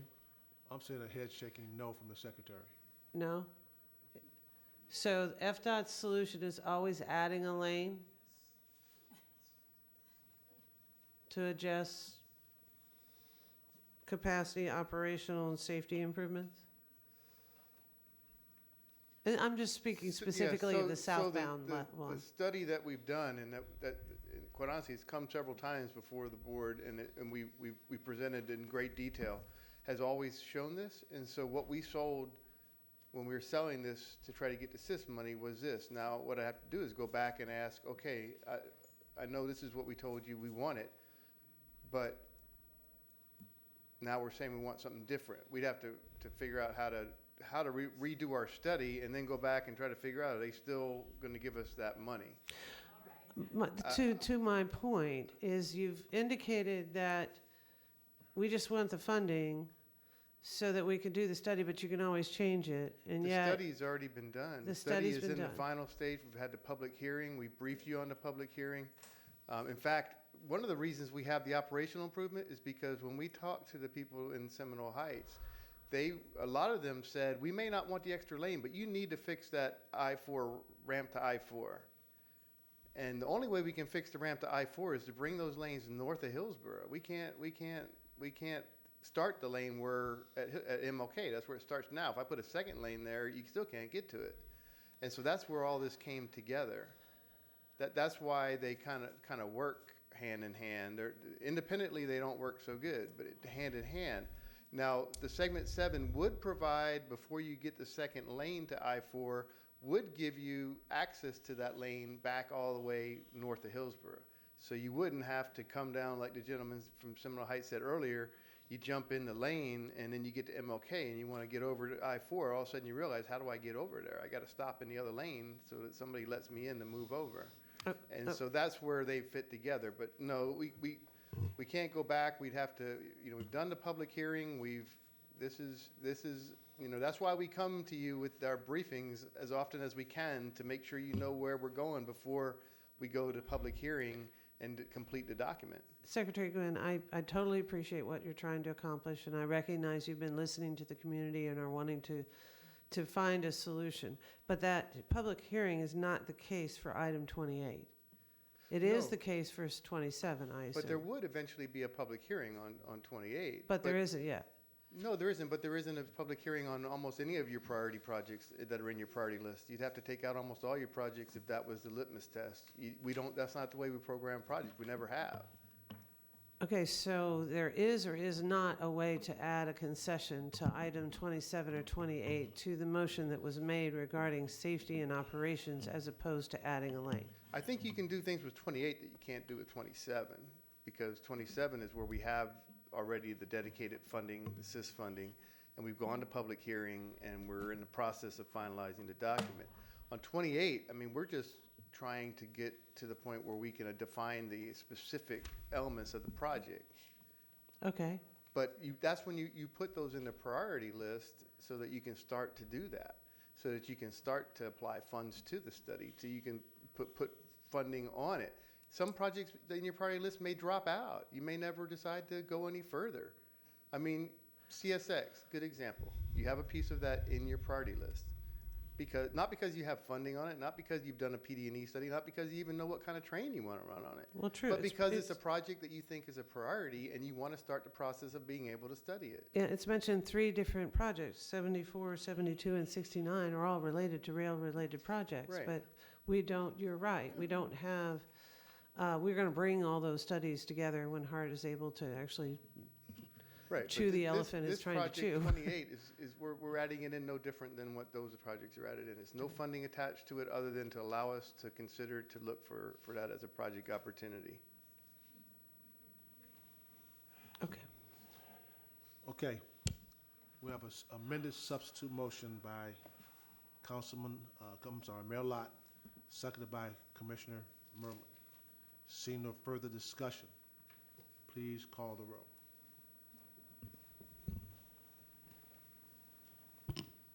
Klug? Yes. Kemp? No. Mechanic? Yes. Chalura? Yes. Citra? Yes. Green? Scherberger? Yes. Lott? Yes. Miller? No. Vieira? Yes. Overman? Maniscalco? No. Wagner? Yes. Smith? No. Stewart? Yes. Merman? Yes. Motion carried 11-5 with Commissioner Kemp, Commissioner Miller, Commissioner Overman, Councilman Maniscalco, and Commissioner Smith voting no. All right. I'm sorry, yes, we need to make an action item on Imagine 2040 Long-Range Plan, Transportation Plan Amendment for Tampa Bay Next, Section 7. PAD. Mr. Chairman, excuse me. Pardon? Excuse me. Pardon? The motion was amended, so it's No. got yours and. I'm sorry, Yeah, I seconded it. what now? No, go ahead. The motion that was amended, the substitute motion was amended that included her information. But we need a motion to approve Imagine 2040 Long-Range Transportation Plan Amendment for Tampa Bay Next, Section 7, PD&E and FAST Act consistency. Is there a motion to approve that? Point of order, I just had asked that it be broken into 3 different parts, because there's 3 different things we're voting for on that. 1 is to make it consistent with the FAST Act. 2 is to remove, consistent with this board's directive last year in the TIP, express toll lanes north of the I-275 downtown interchange. And then 3 is to adopt the preferred alternative on segment 7. Just a point of information, we don't need to take any action on the preferred alternative. The only proposed change in the long-range plan would be to change the lane description from express toll lanes to general lanes. May I, just a point of order, or just understand clarification? So by then again approving this in the LRTP, we are approving the segment 7, what has been put forward today as the new segment 7 plan. No, we're not taking any action on the PD&E for segment 7. We're simply changing the language by which that segment is described in the long-range transportation plan from express toll lanes to general lanes. Right, but we're affirming that we're the lanes, the widening of I-275 north of downtown, we're affirming it by approving this LRTP amendment. It does keep lanes in there, keep the addition of 2 lanes in the long-range plan. Yep. Point of order, Mr. Chairman. Yes, Mayor. It was my understanding that we removed 40 and 44 Yes. for discussion and a vote. So I just want to make, No, 40 and 44, that was an amendment to the substitute motion by Commissioner Smith, second by Commissioner Kemp to remove 40 and 44 from the substitute motion that Mayor Lott made. That motion passed. So the motion that just passed to approve the TIP excluded 40 and 44. That's not in there. Follow me? I understand. Now, are we going to discuss if we're going to eliminate 40 and 44, or is that? It's gone. It's It's already gone. Because one of the comments were, at least let's take it out and vote on the amended motion, and we come back and discuss 40 and No. 44, because I wanted to hear staff's position, why they even put it in there. We heard one side of the story. I want to hear the other side. Well, you've already removed it. And But the comment from the person that was making the motion, or the person that made the second, said, if we can remove it, so we can pass the amendment, and we can come back and discuss it. That's the way I heard it, and Ms. Stewart had even asked, are we gonna bring 40 and 44 up again, so she understood the same thing. That's why I discussed the whole thing at the time. I said, well, I'll just discuss it now, and went through the whole argument for Yeah, it. but when they said, I just want to remove it so we can pass or vote on the amendment, we can discuss this later, because my comments were gonna be, well, why did this even make the list in the first place? We heard one side of the story, why it should be taken off, but why did it make the list in the first place? That's what I wanted to know. So if what she said made sense, great, but I want to hear from the other side, why it even made the list. Well, we've already taken it out, but if someone wants to answer his question, why it made the list, feel free to do so. Sarah can answer that question. Sarah McKinley, MPO staff. As I presented as part of my presentation, we do go out to each of the jurisdictions and meet with them on all their priority projects. And every year they give us a letter with those priority projects. So staff submitted a letter that was signed by county administration to include those projects in there for PD&E funding. So that's why those projects were in there. Doesn't answer the question. Can I answer the question? It answers the question, but I would caution you to reconsider, Ms. Alden, as you move forward. There's a brand-new high school being built at Baum Road and 301, and my suspicion is that is part of the reason for the request. This is a 3,000 student high school, 612 center being built. It's due to open in '21, and right now that's a 2-lane road, and it's one entrance and one exit out. So as the county considers, building down there, and as we consider, you're going to have a nightmare on your hands trying to get 3,000 kids in and out of that school. Yeah. So I suspect that's part of the reason that it was added. I'm disappointed that we were confused about how this, we assumed that this was going to be discussed because I was going to bring that up, so. Yes, the boundaries of that are from US 301 to Clement Pride. There are 2 existing neighborhoods that empty out on that road. It is 2-lane without shoulders, and then there is a new high school being built there as well. Okay. Sorry I didn't get your explanation. I thought that when she did this explanation, everyone still was what the reason it was being removed. Just misunderstood. All right. So we're back on A, at the Image 2040 long-range plan. Is there a motion to approve that? So moved. Motion by Mr. Mechanic, Second. second by, who was that second by? Wagner. Mr. Wagner, to approve the Image 2040 long-range plan. Is there any discussion? Commissioner Yes. Kemp, you recognized. I'd like to make an amendment to have an opportunity to pull out the express toll lanes. The directive is to not have express toll lanes, and I'd like to take a separate vote on that amendment. So we have an amendment by Commissioner Kemp. Is there a second? Second. Second by Councilman Maniscalco. You want to discuss your amendment any further?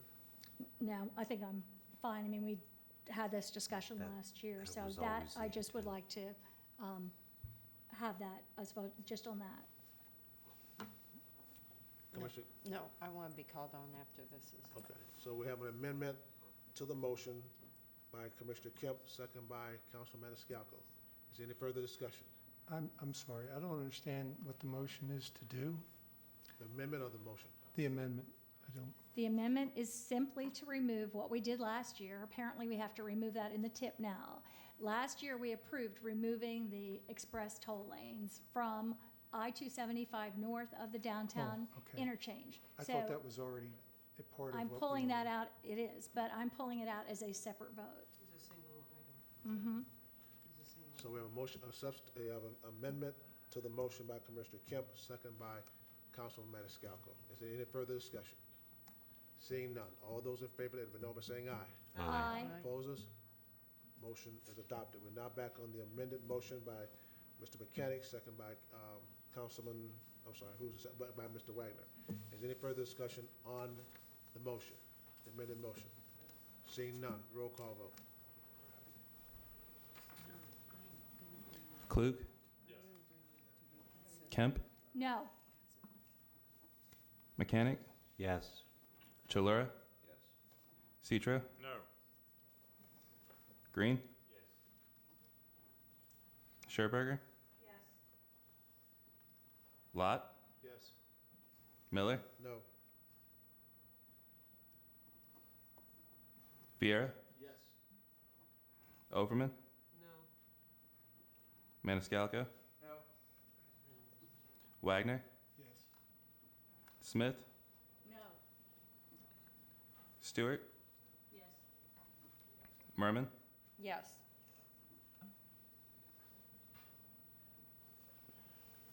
Motion carried 10-6 with Commissioners Kemp, Councilman Citro, Commissioner Miller, Commissioner Overman, Councilman Maniscalco, and Commissioner Smith voting no. Okay. Do you want to do executive director's report tonight? Oh, Mr. Chair, Well, I'm sorry, Commissioner Merman. I hate to do this, but Don't do it then. I'm sorry, I've got to. I just think there was a lot of confusion about 40 and 44. I do. I'm seeing heads shaking. And I hate to do this, but I think we should. I think I'd like to make a motion to reconsider the motion that passed on the tip, to approve the tip that excluded 40 and 44, because I had a conversation with staff about it today. They explained it to me, and I felt a sense of urgency. And it was last minute. I'm sorry, our staff, county staff, are not here, and so I'm glad you made those comments. But this may not go anywhere, but I'd like to make a motion to reconsider the approval of the tip motion that we made that excluded 40 and 44. Oh, hold on. It's not quite that easy. You just can't take that up. You gotta take the entire tip, the whole thing back up, because it was an amendment to it. So I know. You gotta reconsider. I know, that's why I said I. You gotta reconsider the motion by which the entire tip package passed. And then you gotta reconsider the motion by which Commissioner Smith amendment to the substitute motion passed. So that's what you wanna do? Yes, Okay. yes. I'm just seeing that a lot of people want to have some conversation about it. And I think this is important with that new school. Very, very important. I understand about the sprawl, I do, but we have control over sprawl. We can say no to sprawl. But this is a different story, and I know out there, these are rural roads, and I'm telling you, 3,000 cars and kids, I'm telling you, all hell will break loose. And I think there was confusion about how that vote was taken. And I did think, for clarity, we need to go back. I don't think it's going to be as difficult as you said. I think I moved to reconsider the vote, and then Mr. Locke can make the motion again. We can do separate motions on 40 and 44 and have a discussion on that, and then go ahead and prove the tip, the original motion that he made. And that's what I think we should have done and we should do. There's a motion by Commissioner Merman to reconsider the vote by which the tip passed. Is there a second? Yes, second. There's a second by Commissioner Stewart, School Board Member Stewart, and both of them on the prevailing side. Is there further discussion? I think we need a roll call vote to open it back up.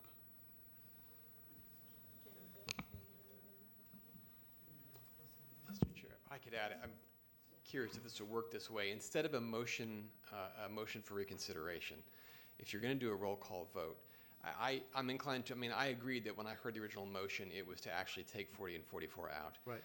In order to save a vote, you could just, you're at a public hearing to adopt the tip. You could just take the roll call vote to re-add 40 and 44 to the tip. That's what's one vote. If you're going to do a roll call, essentially you voted to take 40 and 44 out.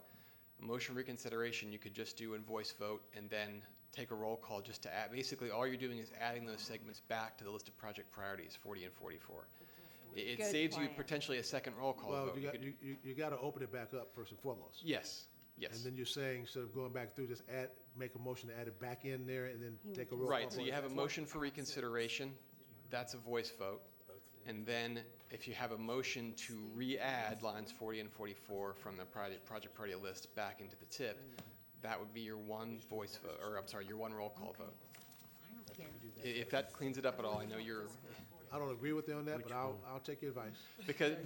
Because at this point, the state law requires a roll call vote to adopt or amend the TIP or the LRTP. You don't need to do, I don't think you need to do the motion for reconsideration doesn't require the roll call vote.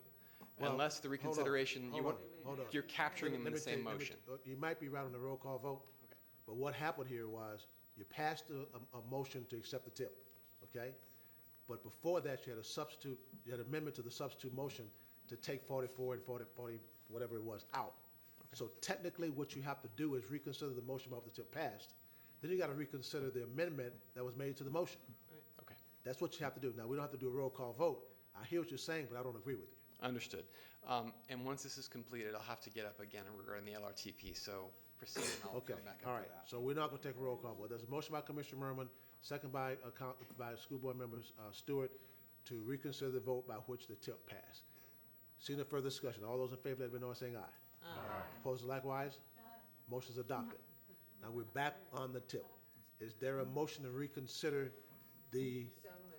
There's a motion by Commissioner Merman, second by Ms. Stewart, to reconsider the amendment by which 40 and 44 were removed from the tip. Is there any further discussion? Seeing none, all those in favor, let me say no by saying aye. Aye. Opposed likewise? Motion No. adopted. Sorry, could you repeat that again? Wait, I'm sorry. Listen, folks, pay attention. I am. What you did earlier, a motion was made by Mayor Lott. Well, a motion was originally made by Commissioner Kemp, second by Councilman Maniscalco. The Mayor Lott made a substitute motion to pass the tip, and it was seconded. Then there was an amendment to the substitute motion that Commissioner Smith made to remove it out. Okay, that that amendment was passed. Then we passed the tip. So what you've got to do now is go back and open up the whole tip program, which we just did, and now you got to make an amendment, got to make a motion to open up the amendment by which it passes. That's the only way we're going to get to it. Right, that's good. We're voting back on the amendment to the substitute motion that was passed, the original motion. Can I revise that amendment? Well, let's open it up We first. gotta open it first. Okay, so we have a motion, y'all hang in there with me. We got a motion to reconsider Right. the amendment by which 40 and 44 passed. Is there any further discussion? All those in favor, let them know by saying aye. Aye. Opposers likewise. No. Motion passes. We're now back on the amendment to the motion. So we're discussing 44 and 40 again. That's in it. Okay, who wants to talk about this thing? Go ahead. What am I making a new amendment now? Well, I think they want to have some discussion on it. Oh, I think he needs to make his motion again. No, he doesn't. No, he doesn't. His No, no. motion's fine. We're back on the amendment that dealt with 40 and 44. Right. You got to go backwards to get to where we were. Just peeling the onion one slice at a time. Removing. We're on the amendment that dealt with removing 40 and 44. Can I revise that amendment to make it just 40? You can do whatever you want. Yeah, we back open then. You can do Do whatever you you want want. to delete 40 or keep 40? I want to delete 40. No, do it. 44 is what you want to delete. No, No, no. 40. Which is the high school? Which, That's the Baum. 44. Is the high school's on Baum Road, right? Do you still have Okay. that? Okay. They want to delete 40 and keep So- 40 in the tip. 40 is the one that, there's no road there now, 40. That's, that would be a brand-new road over Bell Creek and Boggy Creek and through Elap Lands, Balm Scrub Preserve, Triple Creek Preserve, for just wholly outside the urban service area, way outside the urban service area. And you can see it's a road to nowhere, just a road for sprawl. so you want to delete So- 40? What I'll do is make the amendment to just Delete remove 40. Second. Second. There's a motion an amendment to the motion to remove 40. You understand now? I understand. Turn your microphone on. That's great. I just want to read you the description of the site that is listed on our website. The site is located on the north side of County Road 672, which is Baum Road, east of US 301. 3,000 students will be assigned and will attend starting 2021. Okay. And it is a 6th to 12th grade center to begin. So, we have a motion by Commissioner Smith, who seconded. Second by Commissioner Overman, amendment to remove 40 from the tip. Is there any further discussion? Seeing none. All those in favor, let them know by saying aye. Aye. Opposed likewise. Motion is adopted. We're now back on the tip. Substitute motion that was made by, you still making the motion? By Councilman, by Mayor Lott, second by Commissioner Merman. Is there any discussion on the motion? Roll call vote.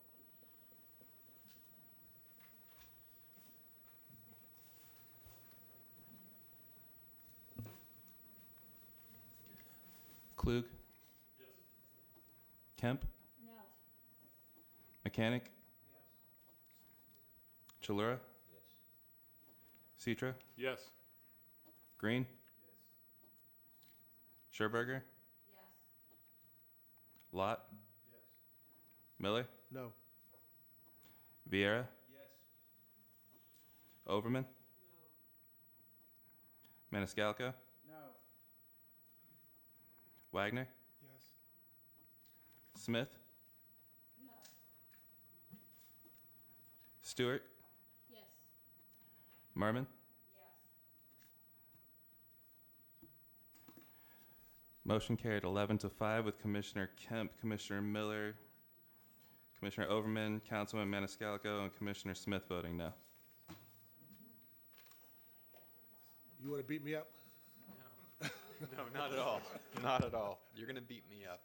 I need to clarify something about the LRTP amendment, Excuse me. the LRTP vote.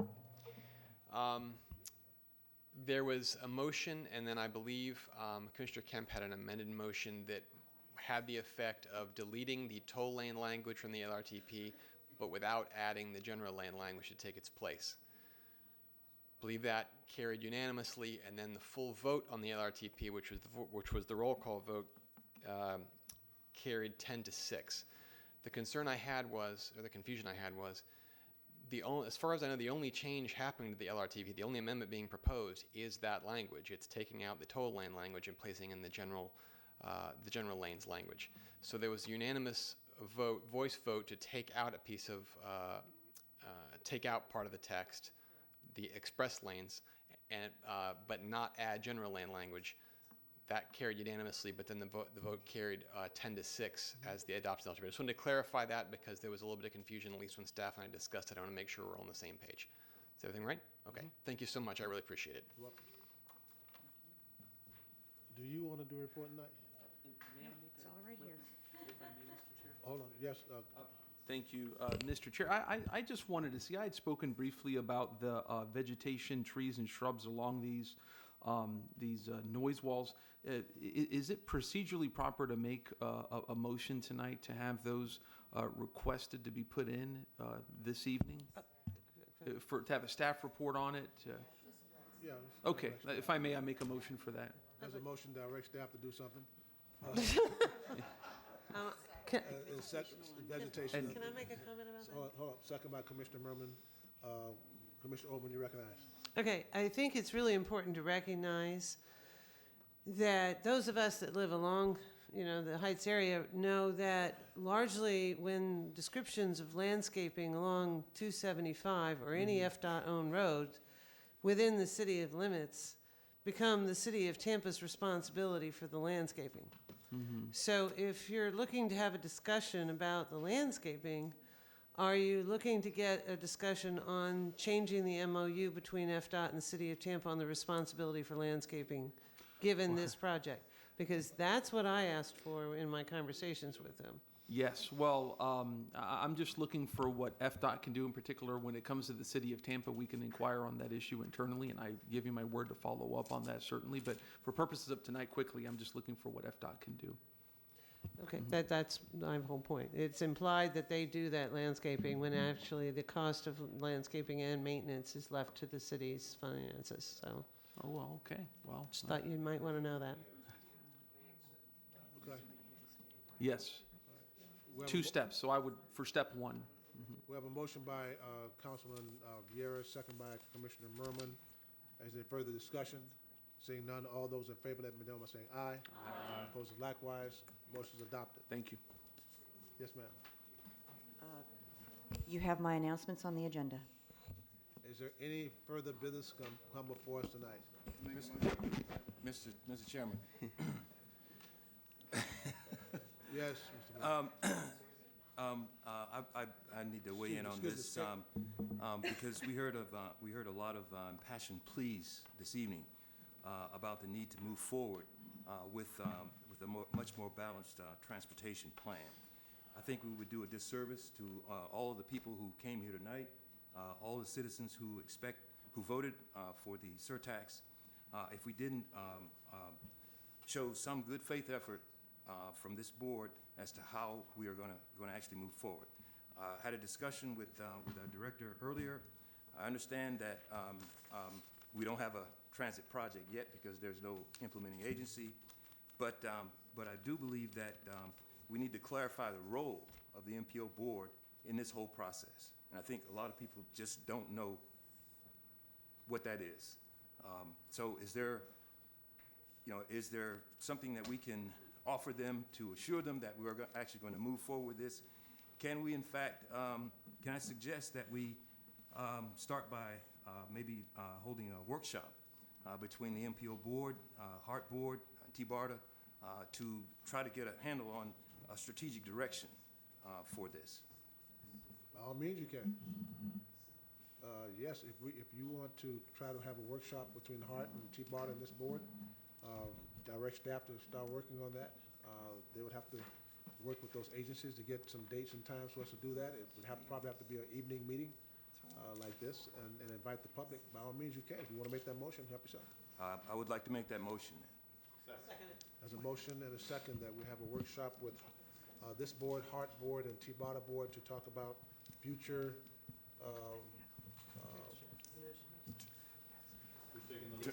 who's taking the lead? Transit, right, exactly. Exactly. Who's taking the lead on this? Anything else you want to say on that? No, that was Any it. discussion? Yes. Commissioner Merman. Commissioner Kemp, you recognized. Thank you. I think what they are specifically talking about, what I hear over and over and over again, is the CSX tracks, which pretty much T-BARTA explicitly rejected, as anything. And they also are not permitted under their rules that they self-imposed to even deal with rail.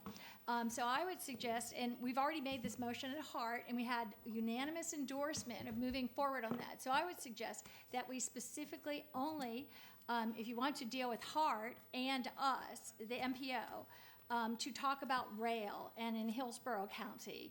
And I think that would be the topic to have. Well, I think we need to talk about more than rail. Yes. We're just not talking about rail. We want to talk about a whole gamut of things. We're just not talking about rail.